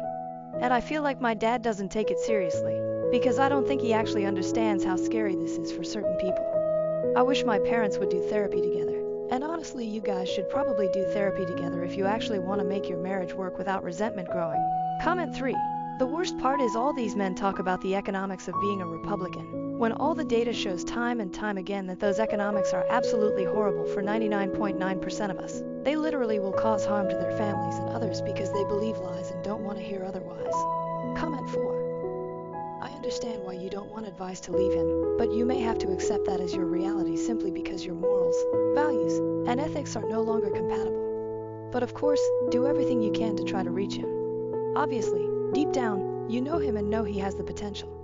I went through this with my own husband years ago, and I wasn't nice about it. It was pretty much a deal breaker for me then, and now, and he was too busy being smugly libertarian on every other issue, so I had nothing to lose. That said, once he extracted his head from his rectum, I've been happy to explain things from my perspective as long as he's willing to actually listen. He's not perfect, but he gets a lot that men generally don't or take for granted. I do know that one of my big points was that his views meant I couldn't trust him. Women's reproductive rights sure don't affect men directly, but by not caring about the issue because they care about the women in their life, they are sending a clear message that women are interchangeable appliances. He either cares about the things that are important to you or he doesn't actually care about you. He can't claim to love and respect you and want a future with you if he's voting against your basic interests. That is hurtful for you, but you are allowing him to center his feelings hurt because you threatened to divorce him someday. He's hurting you now, But he wants to focus on his potential future pain that would be a direct consequence of his behavior now. Let that sink in. He is telling you exactly where you stand with him in multiple ways. Further, he's deluded if he thinks voting for Trump Republicans is going to actually be good for his finances. Maybe in the short term. The reality is that any gains he makes will be offset by the tax overhaul and tariff system. If your wealth is dependent on your income in any significant way, Trump winning would put your income at risk as women are forced out of the workplace and into a housewife role. If your income depends on either of you working overtime, Trump is giving employers a way to deny overtime premiums through creative scheduling. A lot of tax deductions and credits that primarily benefit low and middle class families are being eliminated, while those that benefit the wealthiest are left intact or strengthened. We've already had a preview of his roided out trickle-down economy from his first term. Your husband is being incredibly short-sighted. Comment 5. I'm not sure what you are trying to achieve with this post. You say you don't need people telling you to leave him. However, the harsh reality is, in this situation, that is your present and your future, as long as you stick with Republican men. He is not a very good man when he puts your daughters and every other woman's life at risk by voting for people who want nothing but destruction and power. That doesn't change, no matter how much you gaslight yourself that you can somehow fix him, or see reason. Sorry to be so blunt about it. Comment 6. This. If a man is a Republican, if he plans on voting for the GOP candidate, even if Trump keels over tomorrow and is replaced by someone who's less openly insane, if he is willfully ignorant, he is not a good man. Full stop. He can help old ladies cross the street and volunteer at a soup kitchen as a hobby, but he's still not a good man because he does not actually care about women. OP, you think you can fix your partner? You cannot. Nobody can fix another person. You can't be the person who is changing the dynamic of the relationship when you're not the bad actor. You should not have to explain why rolling back women's rights is fucked up to get someone to see that. He already knows and does not care. Update. We had a serious discussion. I went into more detail about my concerns and fears, and it was intense. I was much better at presenting the case. I gave him several hypotheticals that involved a particularly gruesome set of circumstances involving his balls. I won't bore you with the nitty-gritty, but the gist was to shift his perspective. I told him to seriously consider carrying a tiny fetus in his ballsack, and the fact that the risks were things like exploding balls, sepsis, etc., and the myriad of ways he could end up dead, permanently physically injured and disfigured, or unable to produce a fetus in the future if he didn't have the option of removing the fetus from his balls. I asked him if he would even want to take the risk, and he agreed that he'd be very likely to remove it unless he was ready for those risks. I asked him why in the world would I be justified in telling him he has to carry it no matter what, and it might only be removed after it starts to explode out of his ballsack or his organs start shutting down. Once he seemed to start grasping the enormity of what abortion encompasses and seeing why it's very important to not let unknown people control what options you have with no medical reason. I told him I lost a bit of respect for willful ignorance, and that I can tell he avoided thinking about it. He knows in some way that it says something about his character. And I resented having to even give him a hypothetical in the first place, and that if he cares for me and our daughter that he should automatically actively be using his empathy skills every day. I explained how I have demonstrated the capacity to care about and evaluate gender issues he's brought to my attention in the past. That was a difficult part of the conversation. I also told him that I do not trust him to always make good decisions for us, and that I feel alone in shouldering those responsibilities. He listened and let me talk a lot. He asked if I was going to leave him, and he was clearly nervous and bracing for the worst. I told him I'm not taking drastic steps like that, but I certainly will when it comes to keeping our daughter healthy and safe. I also started to say something about how I know I would lie to him in a heartbeat in a situation where our daughter needed an abortion or medical care, and he interrupted me to say, "You wouldn't have to lie because I'll be driving the car or buying the plane tickets, and we will all go anywhere we need to." Y'all, I burst into tears. We ended the conversation, and he said I laid a lot on him and he needed a break, but said he had things to think about. I didn't push any more politics, but I think I feel like my trust has been slightly restored. I'm not getting my hopes up, but I think he realizes that he's wading in dark and dangerous waters when it comes to our futures. Relevant comments. Comment 1. All of this reminds me so much of that scene in the show The Handmaid's Tale where June finds out that she's not allowed to access her bank account anymore and that her husband has to sign something for her to get birth control pills. And her husband dismisses her concerns, basically saying, "That's okay. I'll take care of you. No big deal. It's fine." It's easy to dismiss a concern when that concern doesn't seem to affect you directly. And the problem is that no matter what we say, no matter what example we give, some people will always have a degree of removal from an issue that can affect their understanding and their empathy. My own husband is empathetic and caring. But he doesn't understand why someone staring down the barrel of menopause, is so angry about abortion access restrictions. He doesn't understand why a woman in a loving marriage that doesn't look likely to end anytime soon, is upset about the end of no-fault divorce. Or why I, as someone with no connection to prison, is upset about our horribly inequitable carceral system. And he will say he understands my objections, but then he's like, why bother wasting energy getting upset about it? I don't know how to get across to him that just because it doesn't apply to me or us right now doesn't mean it won't later. I also don't know how to get across to him that it's very difficult to see attacks on our ability to get a divorce or access an abortion as a direct slap against me as a woman. If someone punches someone else like me in the face while staring me directly in the eye to show me that they would be doing it to me if they could, that's very upsetting. But they aren't looking him in the eye, so he doesn't see it that way. Comment 2. I admire the heck out of you for having this huge conversation with your husband. Thank you for making the case for all of us. And thanks for sharing with us. I hope your example can help others who need to have serious discussions like this with people in their lives. Comment 3. I'm glad you have this talk and that he is starting to reconsider his decisions. But I hope you are very clear with him that this isn't about him setting aside his views for the special case of you and his daughter. Other women are entitled to the same respect and autonomy that he wants for his daughter. If his position is that he will pack the bags and buy the tickets for y'all, but he will nonetheless continue to vote for all other women to be oppressed, he's not a good man. OP. We talked about the women getting turned away from emergency rooms across the country because they were having pregnancy complications for babies they likely wanted to keep, and it was like I could see a gear start cranking in his head. Total silence, like he'd never considered that a lot of women who seek emergency abortions actually wanted their babies. Comment 4. My husband and I had this discussion before our first was born. This was before Roe v. Wade was overturned, but the writing was on the wall that it might go. We live in a very HCOL city for my job, but things weren't going well, and we were debating moving.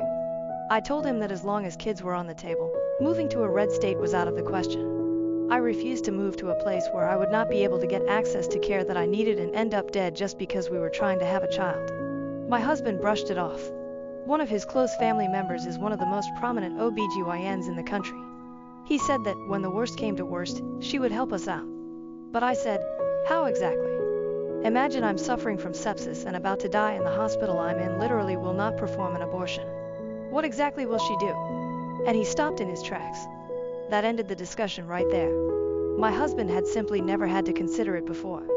At the time, we weren't seriously thinking about kids, so he hadn't really thought it through. In any case, in a few short years, Roe v. Wade was overturned, and I ended up pregnant with our first child. I'm currently pregnant with our second. We still have regular discussions about potentially moving. Never once subsequently has he ever considered a red state. Comment 5. So glad he finally understood the reason why we need to vote the way we do to protect our bodies.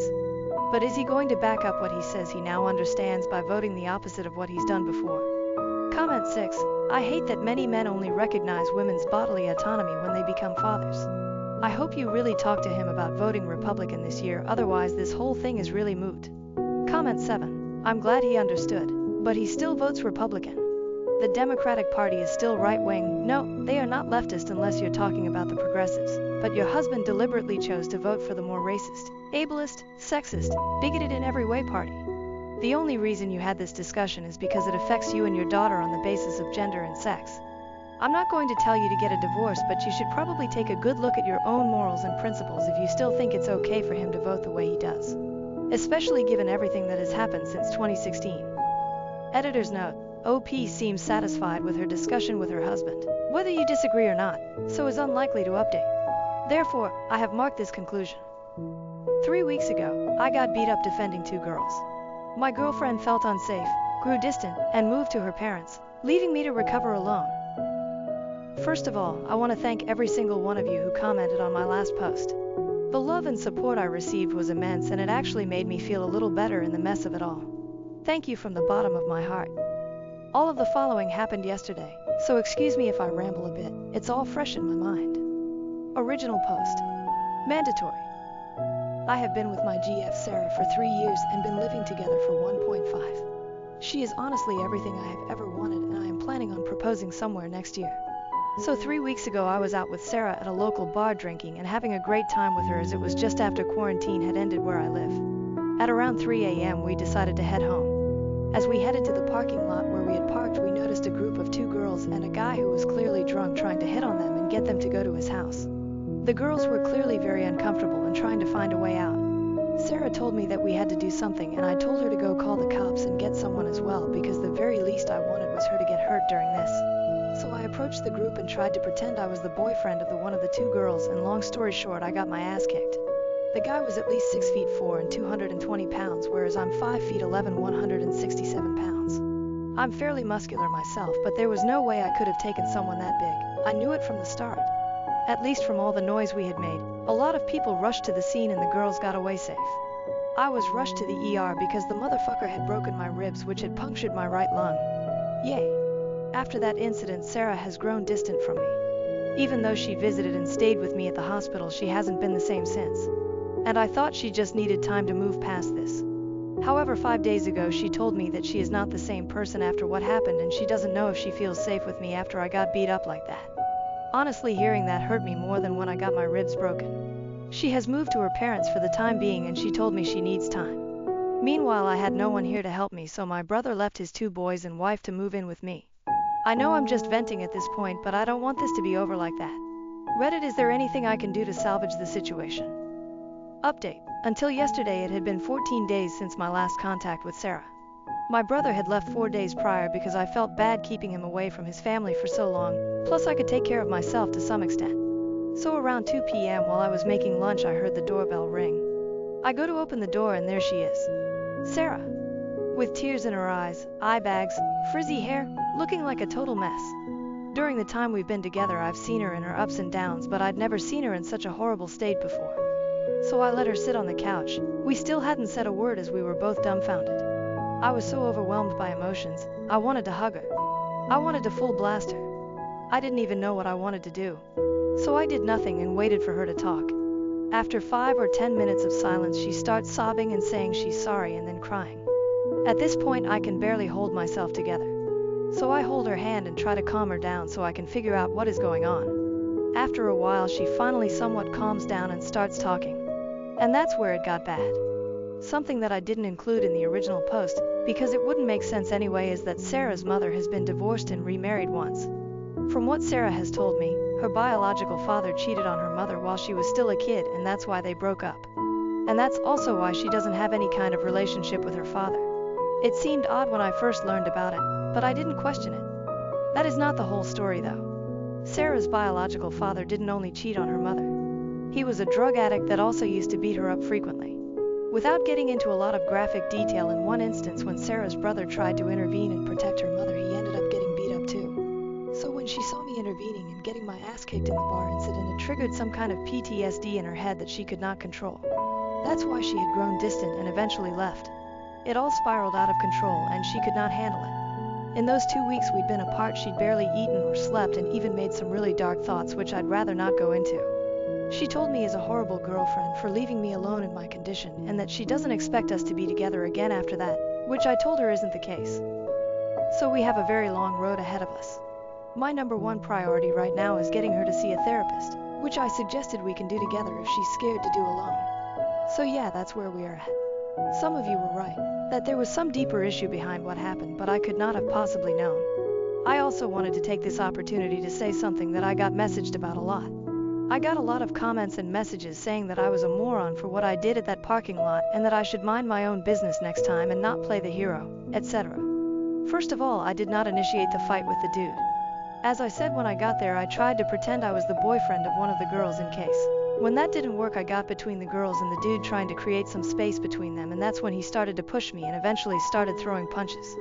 Secondly, no matter how hard I hit the gym, I would never be able to take that guy one-on-one. As I said, I'm pretty fit, and I've been working out for several years, but the fella was a lot bigger than me. Unless I had a gun or something, which isn't legal in my country, I was doomed. Finally, for the people telling me to mind my own business, well, let me tell you exactly what I was doing. It is mine and everyone else's responsibility to look after the ones who can't protect themselves in this shitty world. No, I do not consider myself a hero, nor did I do it for the show. I did it because in some other instance one of those girls could have been my girlfriend, sister, mother needing help. And these girls were somebody else's girlfriend, sister or mother. If I was put in that situation 100 more times, I would act the same. Edit. I also talked to her about the proposal I wanted to make this year. I was planning on doing it as a surprise, but in the way things have turned out, I figured it would be better if she knew it first. We both agreed it should be delayed for now. I left because my husband almost killed our newborn son by not paying attention. My young daughter tried to save her brother and got hurt. I'm 25 and have been with my husband, 30, since 2018. We have a 3-year-old girl and a newborn boy. But tonight, things almost took a turn for the worse. My husband has always had trouble paying attention, but I never thought it would come to this. Our neighborhood is weirdly laid out, with cars zooming by at crazy speeds at all hours of the day. I was folding clothes when I heard our toddler screaming, "Dad, help!" That tone made me drop everything and sprint outside. What I saw made my blood run cold. Our newborn in his stroller, careening towards the busy street. I screamed and ran to him, barely stopping the stroller in time. My baby girl's hands and knees were scratched up because she tripped trying to run after the stroller. I snatched up my baby, heart pounding, and scanned for my husband. He wasn't watching. He was chatting with neighbors, completely oblivious. The anger I felt was unlike anything I've ever experienced. I stormed up to him, shouting in disbelief. He looked shocked at first, then realized what almost happened. The apologies and tears came pouring out, but it was too late. I couldn't wrap my head around how he could be so careless, so blind to our toddler's screams and the stroller rolling away. I packed up the kids and left, staying with my parents. They're on my side, but my husband keeps texting, begging forgiveness, calling it an honest mistake. But I can't shake the terror of almost losing my baby because he couldn't focus for a single second. My baby girl got hurt in the process because he couldn't pay attention. I almost lost my son because he couldn't pay attention. I can't stop crying. I feel so guilty. I wish this all never happened. Sorry it's short. I just want to hold my babies, and I can't stop shaking every time I think about it. What if I was just 1 second late? Would I have been planning a funeral? And the reason I left the house instead of him was because I hate that house. I don't feel like it is safe for the kids with all the traffic, and I was right. It's my husband's workhouse. I can't be running either. I had a C-section less 6 weeks ago. A lot of people are saying, why wasn't I watching the kids? I was doing their laundry like a parent. Does he takes them for walks to have bonding time with them? He literally created this by himself. This has never happened before. How was I supposed to know? And people saying, why didn't I get him checked out? I'm not his mother. He is 30 years old. I'm sick of people acting like I have to parent my own husband while I literally have a newborn, a toddler, and I'm still healing from a C-section that I teared my stitches from when I ran to get my baby. I don't care if it was his ADHD. The court wouldn't care either. If he killed my child, he would have gone to prison. Either way. Relevant comments. Comment 1. Okay, he was 100% wrong and I'd be livid just like you. However, I'm a little confused about the situation. Like, why was your baby just in a stroller unattended? Why did the stroller randomly go into the road? Since it sounds like you were at home, is this maybe something y'all normally do just to have a place for a baby to sit out front of your house when your toddler is playing outside? And maybe it was a freak accident. I'm going to be honest, as a mom, most of us have stories of near-death experiences with our kids. We can be naive and stupid and expect a little child to have more awareness, survival skills than they do. When my son was 2, we had a horrible experience with an escalator, and I still have times where I can't sleep because of it. We are all idiots when it comes to parenting, because how can you know until you live it? And seriously, like, every parent has one of these moments, unless you're one of those insanely lucky ones. I still really don't understand the whole scenario of what happened, but to me it seems he really has remorse and feels terrible. And once you go through something like that, you never forget it. So if he cares and loves your kids, he's devastated and has learned a hard lesson. I don't know that your response was the best, but get why you did it in the moment. But I think you guys have a serious talk and maybe look into moving if possible. I wouldn't go straight to divorce like Reddit loves to preach. I think there's a solution here. And so sorry you're dealing with this. It's literally the worst feeling in the world. OP, hi love, let me just clear it up for you. So I was sitting inside in the lounge room, and there's a huge window behind the TV that was a little open so I could hear outside. That's when I heard my toddler scream for her dad to help. When I was outside, he was standing on the neighbor's driveway. I assumed that he must have had left the baby literally on the road, because there was no possible way that it would have rolled off like that. And my toddler was playing with the neighbor's cat before she noticed her brother was rolling away when I confronted him about it. He tried to explain, but he just kept stuttering. I still don't know what exactly happened. I don't know if he didn't put the brakes on the stroller. If the wind blew him away, I just don't know. My neighbor contacted me and asked if I wanted the security footage because his wife is 100% on my side, so I'll probably find out once it gets sent to me. Comment 2. I want to acknowledge that this is a horrific situation, but Saying I don't care if it was his ADHD isn't going to fix anything and will probably only make things worse. Talking and thinking about it like he intentionally tried to kill your child isn't either. With ADHD, you actually do not register things like this at all sometimes. Life expectancy for those of us with ADHD is actually significantly lower because many of us end up, often accidentally, killing ourselves. It is not the same thing as carelessness, but learning about ADHD a little deeper can help you guys be safer. Understanding how my ADHD works and using different than standard precautions, like my brain needs, has actually most likely saved my life. Lie out what you want from him. That's probably because he gets his ADHD better under control, whether that be through prescription medication or more homeopathic method, that you get a different place if possible, that he does not take your kids out in your front yard without you, etc. Also, neither he or the neighbor noticed, but you heard your kid from inside? Something seems off here. Were your neighbors just watching the stroller roll towards the street? Was your husband on the other side of your house where he couldn't see the stroller? Were you already walking outside as this unfolded? I'm trying to understand better what was going on here and why your husband or the neighbor did not notice, but you did from inside. People with ADHD tend to be incredibly good and quick to act in emergency situations, so this is especially weird. I'm absolutely not accusing you of leaving anything out or anything, but asking you to think about what your husband and the neighbor were doing that neither noticed. That smells fishy. This is a horrible situation. I lost a pet due to the inattentiveness of ADHD, but I can't imagine losing or even nearly losing a child. OP, that's why I'm waiting for the footage. It doesn't make sense how this all happened. I don't know how to explain my house. There's a huge window in the lounge room. It was open a little too. I can listen out. The neighbor's house is 2 houses away. We are at the end of the street near the main road. That when you first walk into my house on your left, there is the lounge on the right. The kitchen. When I got up, I couldn't run that fast because I'm still healing. Sorry if this doesn't make sense. When I ran outside, the neighbor's wife was running for the stroller but was still far away, and the neighbor was helping my little girl off the road. That's all I seen. I'm just waiting for a response from them. My husband was just standing there, hands on his head, doing nothing.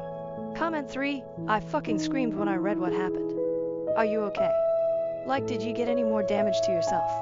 You literally just had a baby. What the fuck was your husband doing? Like, being outside with small children, especially on a busy street, should be treated like watching babies swim because anything can happen in an instant. I hope you're okay, and also, BDK, but do you all have cameras in your house? I wonder how long your husband was talking to the neighbor. OP, I tore my stitches from the C-section and had to go to the ER while I was there. I made sure my baby girl got her knees and hands bandaged up. The crazy thing is, I didn't even realize I was bleeding until I was in my parents' car. My mom pointed it out. She panicked and took the baby boy back to their house, and my dad took me and my daughter to the hospital. Update 1. The neighbor's wife sent me the footage, and I really can't just wrap my head around it. So my husband was walking with the stroller and my toddler was in front of them when they passed the neighbor's house. My neighbor was outside, washing his car, and my toddler saw his pet cat and stopped to pet it. So my husband stopped, left my baby on the road. He didn't even bother locking the wheels and walked all the way up the driveway, not even bothering looking back at the baby. He had his back faced to him for about 5 minutes before the stroller just suddenly started moving. I think it's because the road is on a hill kinda, or it could have been the wind. My toddler never went near the stroller.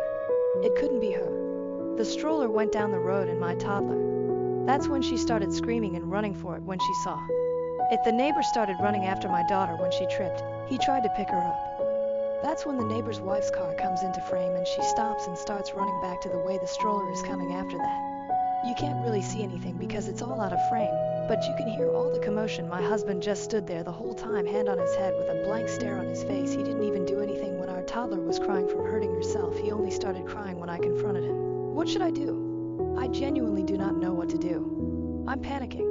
This was never the life I wanted for my kids. I don't understand why he was standing there. I have not even gotten a text or a call from him since I got sent the video. It's just been silent. I just can't get the sound of my daughter's screams. That's the sound that no mother wants to hear. I can't explain at the moment, but it felt like my blood went cold. And I just felt pure fear. I never want to watch the footage again. Update 2. Hey everyone, I posted here a while back about my husband nearly killing our newborn son. I wanted to give a quick update on the situation. After reading through the comments, I decided to go back to my husband. Many of you pointed out that if I left him, we'd end up with 50-50 its custody of our kids, which I couldn't bear. So I made the difficult choice to stay, even though my love for him has faded. My plan now is to tough it out until our kids turn 18, and then leave. I'm terrified of getting pregnant again, especially since I'm not allowed to use birth control or get my tubes tied.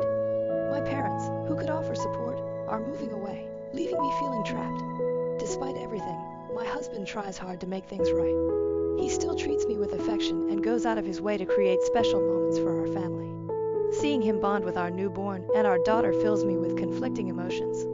I know I can't stand being with him, but I can't bear to separate him from our kids either. He was so happy when we came back home, but I can't stand even looking at him. I feel some guilt because he still calls me by my nickname, looks at me like I'm the only girl in the world, besides our daughter, and he still continues our traditions, like when the kids are sleeping he will go get ice cream and our favorite snacks and sets up a fort on our bed to watch movies on our laptop. Even though I'm sacrificing my happiness, my priority is ensuring my children's safety and well-being. It's a tough situation, but I'm doing my best to navigate it for the sake of my family. This is a throwaway, so I'm gonna log out by update 3. As you can see from my previous post, I did go back to him and it was quite literally the biggest mistake I've ever made, but I felt like I really had no choice. No money, family moved out of state, a lot has happened the past couple of months, so it turns out my husband started taking meds for his ADHD a couple of weeks before I was due to give birth to our son. He took my kids on a walk to cover up the fact that he was also on meth. He took my kids to meet his dealer apparently every time they went for a walk. Looking back at the footage now, it makes so much sense because of the way he was talking to the neighbor before everything happened. He was kind of leaning to the side. I talked to my neighbor, and I asked him if he knew that my husband was on drugs. He said he didn't, but he noticed that my husband looked a bit off recently. His wife works at a rehab clinic after a fight where I had to flee with the kids to the neighbor's house. She pointed out that the way he was acting was the way that people acted with drug withdrawal. My neighbor and his wife ended up helping me book a flight to my parents. I'm currently with them right now, and I have spoken to a lawyer that my parents are going to help me pay for. I thank all the people from my original post that told me to keep the footage because it is going to come in handy. My husband keeps sending me videos of him shooting up and doing other substances. He keeps saying that they are going to fix him. He sent me a video of him standing in our kids' room, and he was just screaming at me, saying that it helped him cope with his addiction. He took a knife and stabbed both of our kids' mattresses. I am not going back. He even cut up the side of my bed. There's a comment from my previous post that has been sitting in the back of my mind and has been bugging me. I think you know which one it was. It was by Relevant Comment, saying I don't care if it was his ADHD isn't going to fix anything and will probably only make things worse. Talking and thinking about it like he intentionally tried to kill your child isn't either. With ADHD you actually do not register things like this at all sometimes. Life expectancy for those of us with ADHD is actually significantly lower because many of us end up, often accidentally, killing ourselves. It is not the same thing as carelessness, but learning about ADHD a little deeper can help you guys be safer. Understanding how my ADHD works and using different than standard precautions, like my brain needs, has actually most likely saved my life. Lie out what you want from him? That's probably because he gets his ADHD better under control, whether that be through prescription medication or more homeopathic methods, that you get a different place if possible, that he does not take your kids out in your front yard without you, etc. Also, neither he or the neighbor noticed, but you heard your kid from inside. Something seems off here. Were your neighbors just watching the stroller roll towards the street? Was your husband on the other side of your house where he couldn't see the stroller? Were you already walking outside as this unfolded? I'm trying to understand better what was going on here and why your husband or the neighbor did not notice, but you did from inside. People with ADHD tend to be incredibly good and quick to act in emergency situations, so this is especially weird. I'm absolutely not accusing you of leaving anything out or anything, but asking you to think about what your husband and the neighbor were doing that neither noticed. That smells fishy. This is a horrible situation. I lost a pet due to the inattentiveness of ADHD, but I can't imagine even nearly losing a child. WTF, it baffles me that you can even compare losing an animal to losing a child. You made people with ADHD sound completely unreliable for themselves and that they can't do anything. You made them sound very helpless and saying that the life expectancy thing was completely uncalled for as well. I bet many people with ADHD reading that completely disagreed with you, judging from all the comments and YouTube videos I've seen on my post. I don't know if you're projecting that you lost a pet from your inattentiveness of ADHD if you were letting things die in your care. You need to get stronger help, and no, I was not going to lay out what I want from him. He's the one that started mixing his meds and was high off his mind every time they went out for a walk. And no, I'm not ableist. I was in a very vulnerable state. When I first posted my original post, all I was doing was looking for help and advice, but all I got was, where was you? What were you doing? Why weren't you with the kids? Why didn't you get your husband checked out? I was healing from a fucking C-section, get that through your heads. I genuinely hope that everybody that said something horrible about me in my original post has to get cut open and then 4 days later is forced to run down the street. I gave him another chance like you all said in my original post. You saw what happened. Stop using ADHD as an excuse. I genuinely believe that if he had killed my child, you would have defended him, and no, I did not know he was on drugs. And all the people that reached out to me, I'm going to be forever grateful for all of the parents with ADHD that didn't make me feel like it was all my fault, and all the stories that you guys have shared with me made me feel so seen because I know exactly how it feels. I hope everybody is doing well. Everybody that was defending me. I wish I could give you a big hug. I genuinely wish I could send gift baskets. I would thank you all from the bottom of my heart, and I am so sorry about that comment that person made. I know you guys are all not like that. You guys are genuinely intelligent. From all the comments that I've read, I could not thank you guys enough. And one person that sent me that horrible message, I genuinely hope I run into you one day so I can beat your ass until you see stars and say anything about my daughter or my son one more time, and I will literally track you down. I found out I was pregnant with my 4th child not long after divorcing my husband. I'm conflicted about whether I should keep this baby. This is long. I'm sorry, I've sort of written a novel here. I wanted to post this in a relationship advice group, but the subject matter isn't allowed. My ex-husband and I were married for 10 years, although the last 2 were spent in variations of separation. We've been divorced for roughly a year. We have 3 kids, 10, 8, 5. I'm pregnant with our 4th baby. I don't know if we'll actually be parents to 4 kids or not. I'm so conflicted. We are so conflicted. There was no abuse or cheating in our marriage, although he did sleep with somebody else during our separation. There are a variety of other reasons why we ultimately got divorced. After the initial feelings of failure and heartache, and there was an immense amount of heartache on my end despite being the one who filed for divorce, we were able to get along pretty well. It becomes platonic so quickly, and it's like when we remove the romantic and married relationship from the equation, things got so much better. We split time with our kids 50-50. That's really hard for me because being a mom is such a huge part of my identity that I still sometimes struggle to know what to do with myself during his time with the kids. Ultimately, I'm happy that he's a loving, involved father, and I'm glad that they do spend half their time with him, even if I still sometimes cry over not being with them all the time. We still do things together as a family sometimes. We sit together at our kids' activities, things like that. He has a girlfriend now. She seems nice.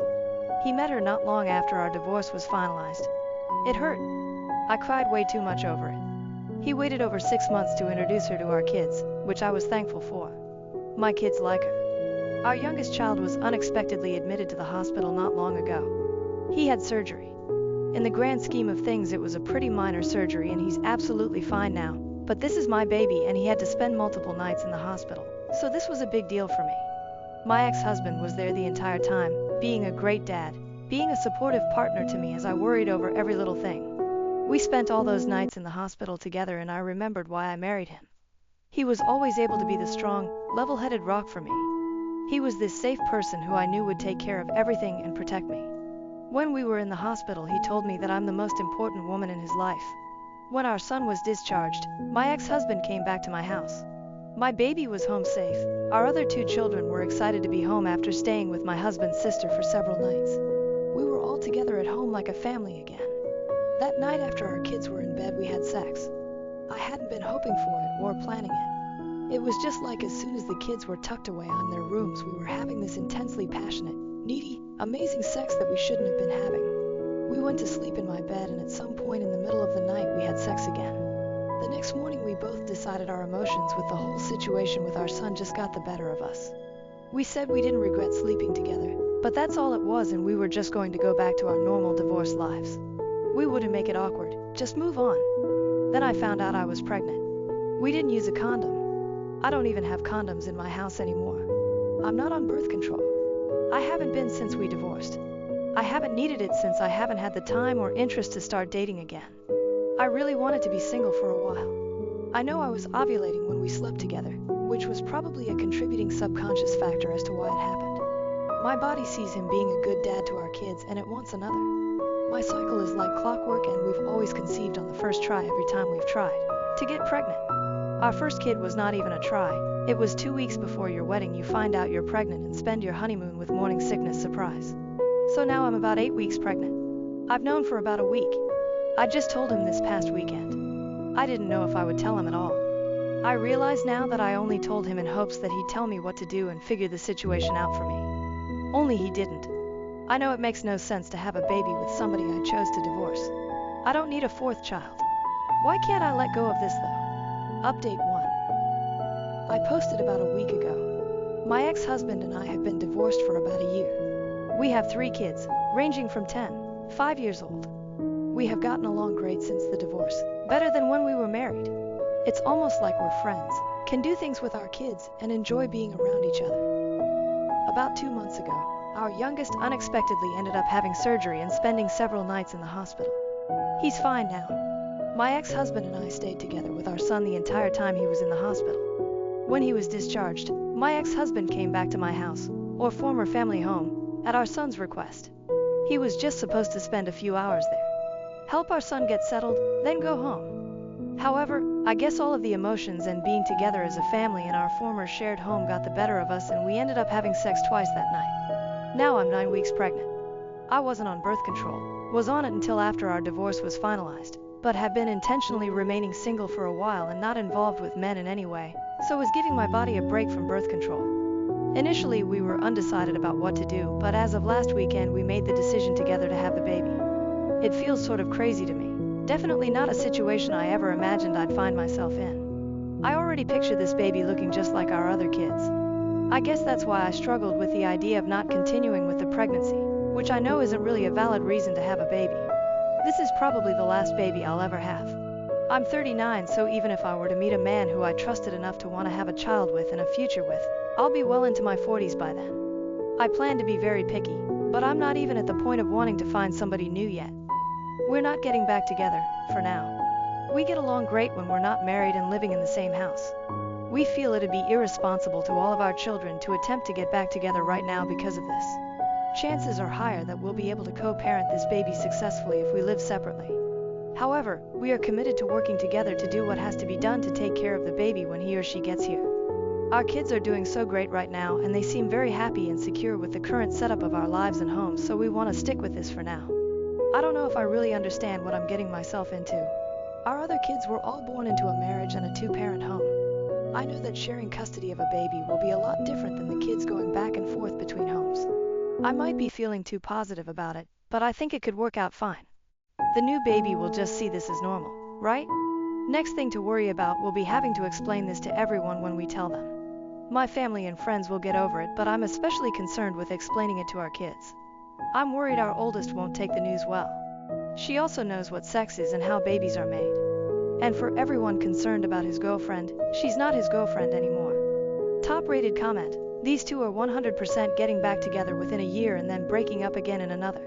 Update 2. Several people have asked me for an update on my situation. My ex-husband and I are having a baby. My other posts are on my profile. A recap is that we were married for 10 years, divorced for almost 1.5 years now, and have 3 kids together. We slept together twice during a stressful family time, and I ended up pregnant. We've since admitted we are both still in love with each other, but have not actually declared that we're back together, mainly for the same of our kids. I last posted toward the end of January. I'm 28 weeks pregnant. We're having a little girl. As far as the pregnancy goes, it's been like a textbook pregnancy, and so I feel pretty good, just more tired than I ever remember being during pregnancy before. My husband and I continue to live separately and share custody of our kids. We each have them 50% of the time. They're all aware that we're having a baby, and none of them seem to be deeply confused or emotionally damaged by their divorced parents having a baby together. We explained it in an age-appropriate way. Our oldest child was more grossed out that her parents had sex than anything else, since she now understands what sex is and how babies are made. We've been involved with her quite a bit, and she's excited now. I even took her to one of my appointments. She's excited to have a baby sister, and she understands that mom and dad love her and her siblings, that we love this new baby, and that we love each other as people and as parenting partners without actually being together as a married couple in one house. Meanwhile, my husband and I have started to attend couples counseling. We tried marriage counseling when we were separated before we divorced, but I think we were both already pretty mentally done, so counseling didn't do much for us then. I think we're getting way more out of it now because we're actually invested in it and putting in a lot of effort. Sometimes I feel great after a session, and at other times I feel not so great and am reminded of reasons why we divorced. Overall, I think it's a good thing for us no matter what happens with our relationship. We've been sleeping together for the last few months. We already agreed that we won't be seeing other people at this time. I wouldn't be saying this while pregnant anyway, and it's not as if I'll even have time with 3 kids and a newborn. We agreed that we will not open ourselves to being with other people while we are working on our relationship and before that conversation is had between us. We are carrying on just as we have been since our divorce, as far as our kids are concerned. Dad doesn't spend the night at our house. We do things together as a family sometimes, but we were doing that even before anything was rekindled between us. We're not acting as a couple when we're together as a family. We're friendly with each other, but there is no holding hands, kissing, etc. Our main concern is our kids. We refuse to say we're back together. If we officially get back together, we really want to feel certain that it'd be for the long term, that we're ready to commit to that. We don't want to give our kids whiplash or do anything to make them insecure about our family. We would like to get to that point, but we aren't there yet. I think if my husband had his way, we'd be there. He's ready to say he's there now. He'd love to move back home. But he understands and agrees with my reasoning. I'd love for him to move back home too, based only on emotions. We both have things to work on, separately and together. I want to be a better spouse this time around. I thought I was being a really great wife and I was on the surface. I also know that right now I feel so in love and am hopped on hormones and pregnancy happiness. I always feel super happy, super positive, and super horny during pregnancy, and I know I have to be careful with trusting anything I feel during this time because it's like I'm on a 24/7's natural high. I think the biggest issue right now is that he's far more, let's throw caution to the wind, even though he agrees with all of my reasoning, and I want to be way more careful. Final update. I've made a few posts about my husband getting pregnant after we divorced. We were married for 10 years and had 3 kids before getting divorced. We got along so much better after we divorced and we have been really good co-parents during this time, but we were functioning strictly as friendly co-parents. We slept together around 1 year after our divorce was finalized and conceived a 4th baby, which we ultimately decided to keep. Our 4th child, a sweet baby girl, was born at the end of May. She's so perfect and we both feel we made the right choice to bring her into the world. It was the smoothest, easiest birth I've had and I take that as a sign. I feel like I fell in love with him all over again during labor and delivery, and that's when I knew I was ready to make our relationship official and public to everyone, including our children. Contrary to all the assumptions, our kids really don't seem to be negatively affected or confused about the baby, and I don't think the newest baby is getting any less love or attention than our 3 kids born within our marriage had have. This is normal to them now. They understand we're still a family, and no matter what, we'll always be a family whether mom and dad live together. We are still living separately and technically still maintaining the custody schedule we had in place for our oldest 3 kids. Although, the kids are with me every weekday right now since it's summer break and I'm on maternity leave. We have a different arrangement for the baby, but he does take her overnight a few nights a week. I got our family home in the divorce and he spends time here with all of us. He has spent some nights here at home to help with the baby, but he doesn't stay in my bedroom quite yet. He has not moved in, although he has tried and continues to suggest it. This is probably the biggest point of contention these days. To me, this feels like the best of both worlds. I love him and truly don't want to be with anyone else. I think I sort of function better and am happier also living in my own space that he just visits. I know it's not the norm and some might say this means I don't really love him as much as I think. I really believe I'm just one of those people who needs more independence and alone time, and maybe we never would have got divorced in the first place if this had been the arrangement from the beginning. Is it sort of selfish? Maybe. I don't know anyone else with this arrangement, but I know some people out there do this. For all intents and purposes, we are together in a relationship again. We've made it official and exclusive, as juvenile as that sounds. We had already made it official between ourselves, but we hadn't really announced it to family and friends or our kids. We are still in love with each other, or back in love with each other, and we are not seeing anyone else. Our kids have adjusted well. They've been seeing a therapist since we filed for divorce, so that has really helped us navigate some of this. Prior to the baby's birth, we did not tell them that we were essentially in a relationship. Only so long you can keep that a secret from your kids. Even though they're young, they're perceptive. So we've recently explained to them that mommy and daddy love each other, but we get along better living in separate homes, and for now we think this is the best thing for our family. The only problem is that now they keep asking about when we will all live together again. I'm sure it's a little confusing to them, but I'm not sure how we could be handling it any better. We attempted marriage counseling when we separated, before divorce. It was not successful. I don't think either of us was 100% committed to it at the time. He really did not take it seriously back then, but I was more stubborn and resistant than I originally realized. We're in couples therapy now, and it's like night and day compared to last time. I'm scared to live together again, so we aren't going to do that anytime soon. It's not that I don't trust him. I don't trust us as a couple. I refuse to put my kids through all of that again. So, getting remarried and moving in together isn't something in the plans right now. Maybe one day. I hope we can get to that point. I just don't want my kids to have to go through a divorce and splitting households yet again. I feel like they'd lose all trust in us then. OP on their living situation. I think it might be best for us to find a way to each have our own place next to each other or on the same property, instead of one actual house that we share. Other than not living together, we are together. It's no different than any other couple that's dating but doesn't live together. Well, it's a little different since we share kids and we were once married, and I still usually refer to him as my husband, but not too different. We aren't keeping our relationship a secret anymore, so we aren't pretending to not be together. Everyone knows now. We spend a lot of time together. But yeah, he may eventually want more than I do, as in a relationship where we live together 24/7. At this point, the hubby's ex-GF was firmly in the rearview mirror and OP was still brushing it off as if it is no biggie. But I found one exchange that people may find interesting. OP, downvoted.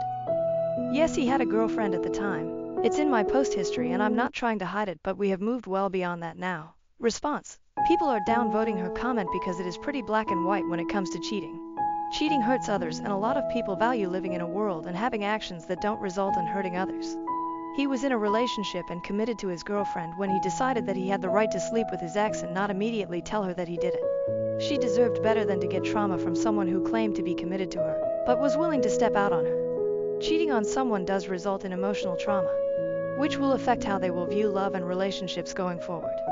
Personally, if he wasn't ready to be in a relationship with her, then he should have left her alone. I am tired of men in particular getting into relationships with women when they know they are not clearly over their ex-partner. It is a sign of selfishness and pure disregard of another human being's health. She was used as an emotional support and sex object by him, because no one that respects their partner would do something this cruel. So I'm not going to cheer on someone who could have just avoided this entire situation by not being in a relationship when he was clearly not ready to be in one, and hurt someone deeply. Edit. I want to add additional thought as well. Cheating is not only an emotional hurt but a sign that you give zero care about your partner's health. He was presumably still having sex with his ex-girlfriend after sleeping with no condoms with his ex-wife.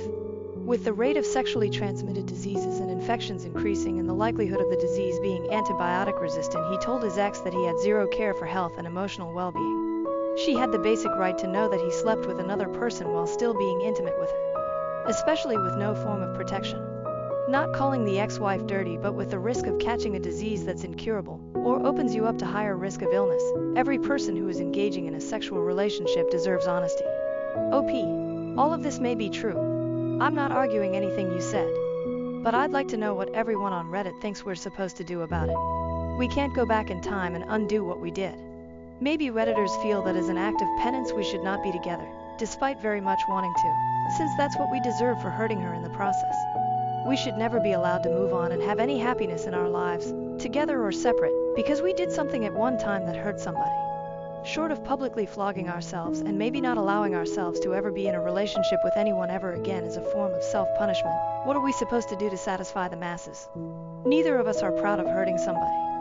My stepsister stole my fiance and taunted me with postcards. Now they're broke and begging for a job at our family business. I, 28F, was engaged to my college boyfriend about 4 years ago. We had been together throughout college and got engaged at 23. A week before our wedding, he ran off with my stepsister. My ex-fiancé Greg, 28M, and my stepsister Melissa, 28F, eloped just before our big day, leaving only a letter behind.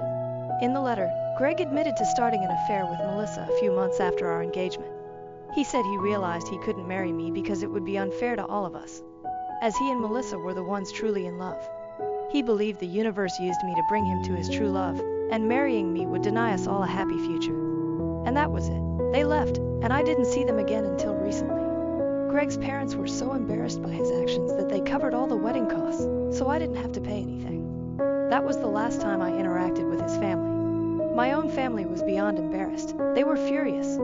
My father even considered hiring a private detective to track them down and bring them back for answers. Just to let you know, my father is actually my stepdad, but he has been my father ever since I was very young, and I have always called him Dad because he is the only father I've ever known. My biological dad left shortly after I was born, and my mom never saw him again since he gave up his parental rights, and they were never married. My mom married my dad when I was 8. Melissa and I went to the same school, which is how our parents met. For some reason, Melissa took a dislike to me and treated me terribly for years. She was a true bully, constantly picking on me at school with her friends. The torment didn't stop at home. She would find ways to make me feel bad there too. Despite my complaints, our parents' attempts to discipline her weren't effective and she wasn't afraid of them, so she continued her bullying. My school years were a nightmare because of her and her friends. Much like my dad was absent, Melissa's mom wasn't around either, as she had passed away a few years after Melissa was born. Her mother died in the middle of the night from an epileptic episode, so whenever my mom tried to discipline her, Melissa would retort that she had no right because she wasn't her real mom. My father attempted to stop her bullying, but it was futile as she was fearless. They tried everything from scolding to gentle talks, but nothing curbed her behavior. Occasionally, they threatened to send her away, but she would boldly challenge them, knowing they were empty threats. In middle school, she was already troublesome, but by high school, her behavior worsened significantly. She picked up bad habits, becoming almost a juvenile delinquent. She started smoking and sneaking out to drink with her equally problematic friends. The turning point came when she was arrested with her friends one night for breaking into a house while drunk. This incident finally pushed our parents to take action. After weeks of pleading and protesting, they managed to send her to a rehabilitation center for troubled teens. Though she was unhappy, my father was adamant, insisting that if she wanted to stay with us and be part of the family, she had to improve. He couldn't allow her behavior to continue and disrupt everyone else as she was becoming a menace to society. Melissa left during our sophomore year and didn't return until after we had graduated. She enrolled in a school near the rehab center and stayed with her aunt. I didn't see her during those years because I had no interest in how my biggest bully was doing. My parents visited her every weekend and always asked if I wanted to join, but I always said no. Her friends ignored me after she left, which greatly improved my high school experience as I no longer had anyone constantly bullying me. Melissa continued her education in rehab and, when she returned, the first thing she did was apologize for everything she had put me through. She seemed much calmer, and I thought she had genuinely changed, so I forgave her. We were both heading off to college in a few months anyway, so it didn't seem to matter much. Once college started, we both moved out and only came back home for the holidays. During those times, she was much nicer to me, not in the sense of being friendly, but she simply ignored me instead of constantly picking on me as she used to. I had no reason to suspect anything even after getting engaged. They both acted as if nothing was happening. I never thought Greg might have feelings for Melissa. It never crossed my mind because Greg convincingly acted like he was in love with me, all while cheating on me with Melissa. She also pretended to be my friend, so I didn't find out the truth until it was too late and they had already left. My parents wanted to track them down and bring them back, but I convinced them to let it go because I just wanted to forget everything. It was already devastating that Greg and Melissa made a fool of me by running off a week before my wedding. I couldn't handle any more drama. I was deeply depressed and emotionally drained. For weeks, I buried myself in work and sleep to avoid confronting my heartbreak. My heart was shattered and I felt numb, but worse was yet to come. A couple of weeks after the day that should have been my wedding, I received a postcard from Melissa. She was in California and included a bunch of photos of her and Greg looking incredibly happy. It was clear she was rubbing it in my face. She mentioned being sorry about the surprise before my wedding, but it was obvious she wasn't truly sorry. She just wanted to hurt me. That's when I realized she had never forgiven me for what happened years ago and blamed me for being sent away. She never wanted to be my friend. She used me to get to Greg. I had trusted her and ended up being a stepping stone in her malicious plan. I have to admit, for days after receiving that postcard, I couldn't sleep because I was losing my mind over it. It was a traumatic experience, and I needed months of therapy to heal and address my trust issues. The postcard wasn't a one-time thing. She sent me pictures of her and Greg for months. It only stopped after about a year because I never responded or engaged with her drama. Our parents were furious and cut all ties with her after the first postcard. They never reached out to her again, which was a significant loss for Melissa because she was poised to inherit her dad's business. She was a business major, partly because she wanted to join our father's company. However, after her betrayal, our father severed all ties with her and offered me the opportunity to work with him instead, feeling he needed to make amends in a significant way. Unlike her, I had a degree in history, which had nothing to do with business. Therefore, I needed to learn the ropes from scratch. My father assured me this wasn't an issue and was eager to teach me everything he knew so I could eventually take over the business. I agreed and started working under him to learn how to run the business, allowing him to retire and hand over the reins to me. After a few years of hard work, I was promoted last year, and my father retired. It was a fantastic feeling, having started from the bottom and learned everything I needed to know. Now, the business runs smoothly under my management, and my parents can enjoy their time together without worrying about it, thanks to my efforts. For a long time, I immersed myself in my work, which helped me move on from Greg. The combination of work and therapy allowed me to heal, and I no longer think about Greg or what he did. I never expected to hear from them again, let alone have them ask for my help. It would take a lot of nerve and a serious lack of common sense to ask for my help after betraying me, humiliating me and flaunting it. Yet Melissa and Greg must indeed lack sense, because that's exactly what they did a few days ago. It was the weekend, and around lunchtime, my doorbell rang frantically. Thinking it was the pizza I ordered, I didn't think much of it. To my shock, when I opened the door, instead of the delivery guy, there stood Melissa, looking extremely worried. Speechless, I waited for her to speak. It was clear she was there to ask for help. She looked destitute and her appearance betrayed her situation. Melissa, always impeccably dressed, now wore old faded clothes that looked long out of date. Her jeans were too short, and she appeared malnourished. I had already decided that whatever she asked, my answer would be no. She explained that she and Greg had been struggling ever since he lost his job a few months ago. Instead of job hunting, he had taken to drinking. Although she had been trying to find a job, her efforts were unsuccessful because she had left the workforce to handle household chores when she moved away with Greg. This gap in her resume made her a less attractive candidate for the job she applied for. She had heard from relatives that our father had retired and handed the business over to me, so she came to ask if I would hire Greg. Melissa admitted she hadn't approached our parents yet and came straight to me because she believed I had a kind heart and felt immense guilt over her past betrayal, confident I wouldn't turn her away. Now that she needed my help, her entitlement was so absurd that I laughed in her face and told her to apply elsewhere because I don't hire cheaters. Then I shut the door on her and walked back to the living room, ready to call the cops if she didn't leave soon. Fortunately, she left that day, but she hasn't stopped bothering me. After her visit, I called our parents to tell them about it. They said they'd heard from neighbors that Melissa was back in town without Greg but hadn't mentioned it. In our small town, news travels fast, so we quickly found out that Melissa had been in town for about a week, staying with an old high school friend. It was likely this friend who told her where I lived and that I had inherited the business she thought should have been hers. She was now really playing that card. A few days after visiting me, she went to our parents to complain about how heartless I was. She expected them to side with her, thinking she had the upper hand by playing the victim, but she was wrong. My father told her that the business was mine to run and I could make my own decisions. He wasn't going to interfere. My mother reminded her that she had betrayed me by running away with my fiancé after pretending to be my friend for years, so she deserved whatever was happening to her. Melissa had lost the right to ask any of us for help, especially after sending me postcards to torment me. She tried to defend herself, saying it was all in the past and she was a different person now, but my parents told her to leave, wanting nothing to do with her anymore. She threw a tantrum, accusing them of always favoring me and treating me like the golden child while ignoring her. My father responded that he had made more allowances for her behavior than any other parent would, but she insisted it still didn't matter. I had everything she was supposed to have, including the business I was flaunting.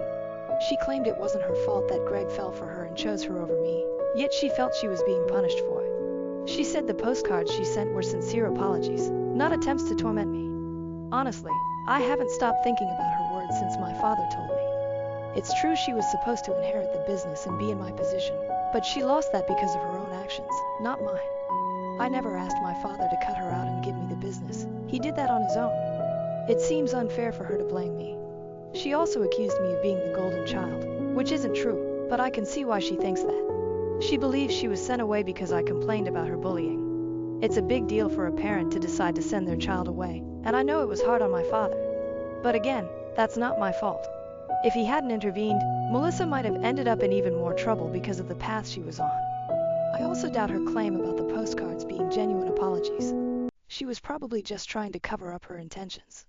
I feel sorry for her because her husband turned out to be completely useless, and now she has to bail him out. She even came to me for help, which must have been incredibly hard for her. I regret how I treated her before. I have everything now, and she has nothing, so I can't help but pity her. That's just who I am. Besides, it's been a long time, and I'm tired of holding on to this grudge.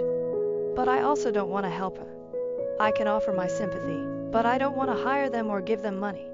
I think it's enough that I even feel bad for her after everything she put me through, which most people wouldn't do. The only reason I feel bad for her now is that this business was supposed to be hers. Now that I'm in a position of power, I'm finally getting back at her, and it feels wrong. Maybe it's because of what she said about me being the golden child, or maybe it's just imposter syndrome, but I feel weird about this. So am I the AH for refusing to hire my ex-fiancé, who eloped with my stepsister, now that they're struggling with money and need help? Update. I was at a loss and the comments here only made things more confusing. Some of you thought I was right to turn them away, while others claimed I was always the favored child, causing Melissa to act out. This wasn't as helpful as I hoped. I decided to talk to my parents, as I've always sought their advice when facing problems. They assured me I had no reason to feel sorry for Melissa. They said everyone had gone above and beyond to help her become a better person, but if she wasn't willing to change, there was little we could do. My father mentioned he had intended to let her take over the business if she had behaved and been a good daughter, but she failed and embarrassed the family. Given that, she couldn't expect to take over or even be part of the family anymore. Talking to my parents made me feel much better. So, I'll try not to feel guilty about things I haven't done anymore. Update. About a week had passed since Melissa had shown up at my door and visited my parents. We hadn't heard from her, and I almost thought she had gone back to Greg until today when she appeared at my workplace and caused a scene. It was terrible because she just walked in, knowing the place well from childhood, and easily bypassed security. She stood in front of my office, shouting that I had stolen the business from her by pretending to be a perfect daughter to our parents and constantly sucking up to them to gain their approval. She accused me of falsely claiming she had bullied me throughout our childhood and convincing our father to send her to rehab just to solidify my position as the favored child. She declared that the business was supposed to be hers, but I was refusing to let her be a part of it because I was jealous Greg had chosen her over me, unlike our parents who had always favored me. She said I had lost my mind from being overlooked and had turned our parents against her. When I heard the commotion, I called security and went to see what was happening. I tried to tell her to shut up, but she continued for a few more minutes until security finally threw her out of the building. I called my dad before contacting the police to get his opinion, and he was furious. He told me to go ahead and call the cops. Luckily, when the police arrived, she was still lurking nearby, likely waiting for me to leave so she could confront me again or maybe even physically attack me. The police took her away and charged her with trespassing and disturbing the peace. They are minor charges, and she might get off with a fine or community service at worst, but it will go on her record, which is never good. I informed my dad about the charges and arrest, expecting him to be upset, but he just seemed exasperated and said he was tired of dealing with her craziness. I feel bad for him because it must be hard having a daughter like Melissa and being blamed for everything that goes wrong in her life, even though it's usually her own fault. Honestly, we have all been really patient. Update. So I think Melissa has gone back to California because we haven't heard from her in a few days, which is unusual since we expected her to lash out after her arrest. My dad asked around and found out that some people saw her heading towards the airport recently, so it seems she's left. Honestly, it's a huge relief that she's gone because I was really worried she might do something drastic to get our attention, which is never good. I have no idea what she plans to do about the situation with Greg now, as it seems unlikely she'll get help from anyone after this. I just hope she finds something to do and gets out of this mess, not out of kindness or compassion, but because if she doesn't, she'll just come back here with Greg and bother us again, and I don't want that. So I genuinely hope and pray that either she or Greg finds a job and can support themselves. For now at least, I won't have to hear from her for a couple of weeks, and I believe this nightmare is finally over.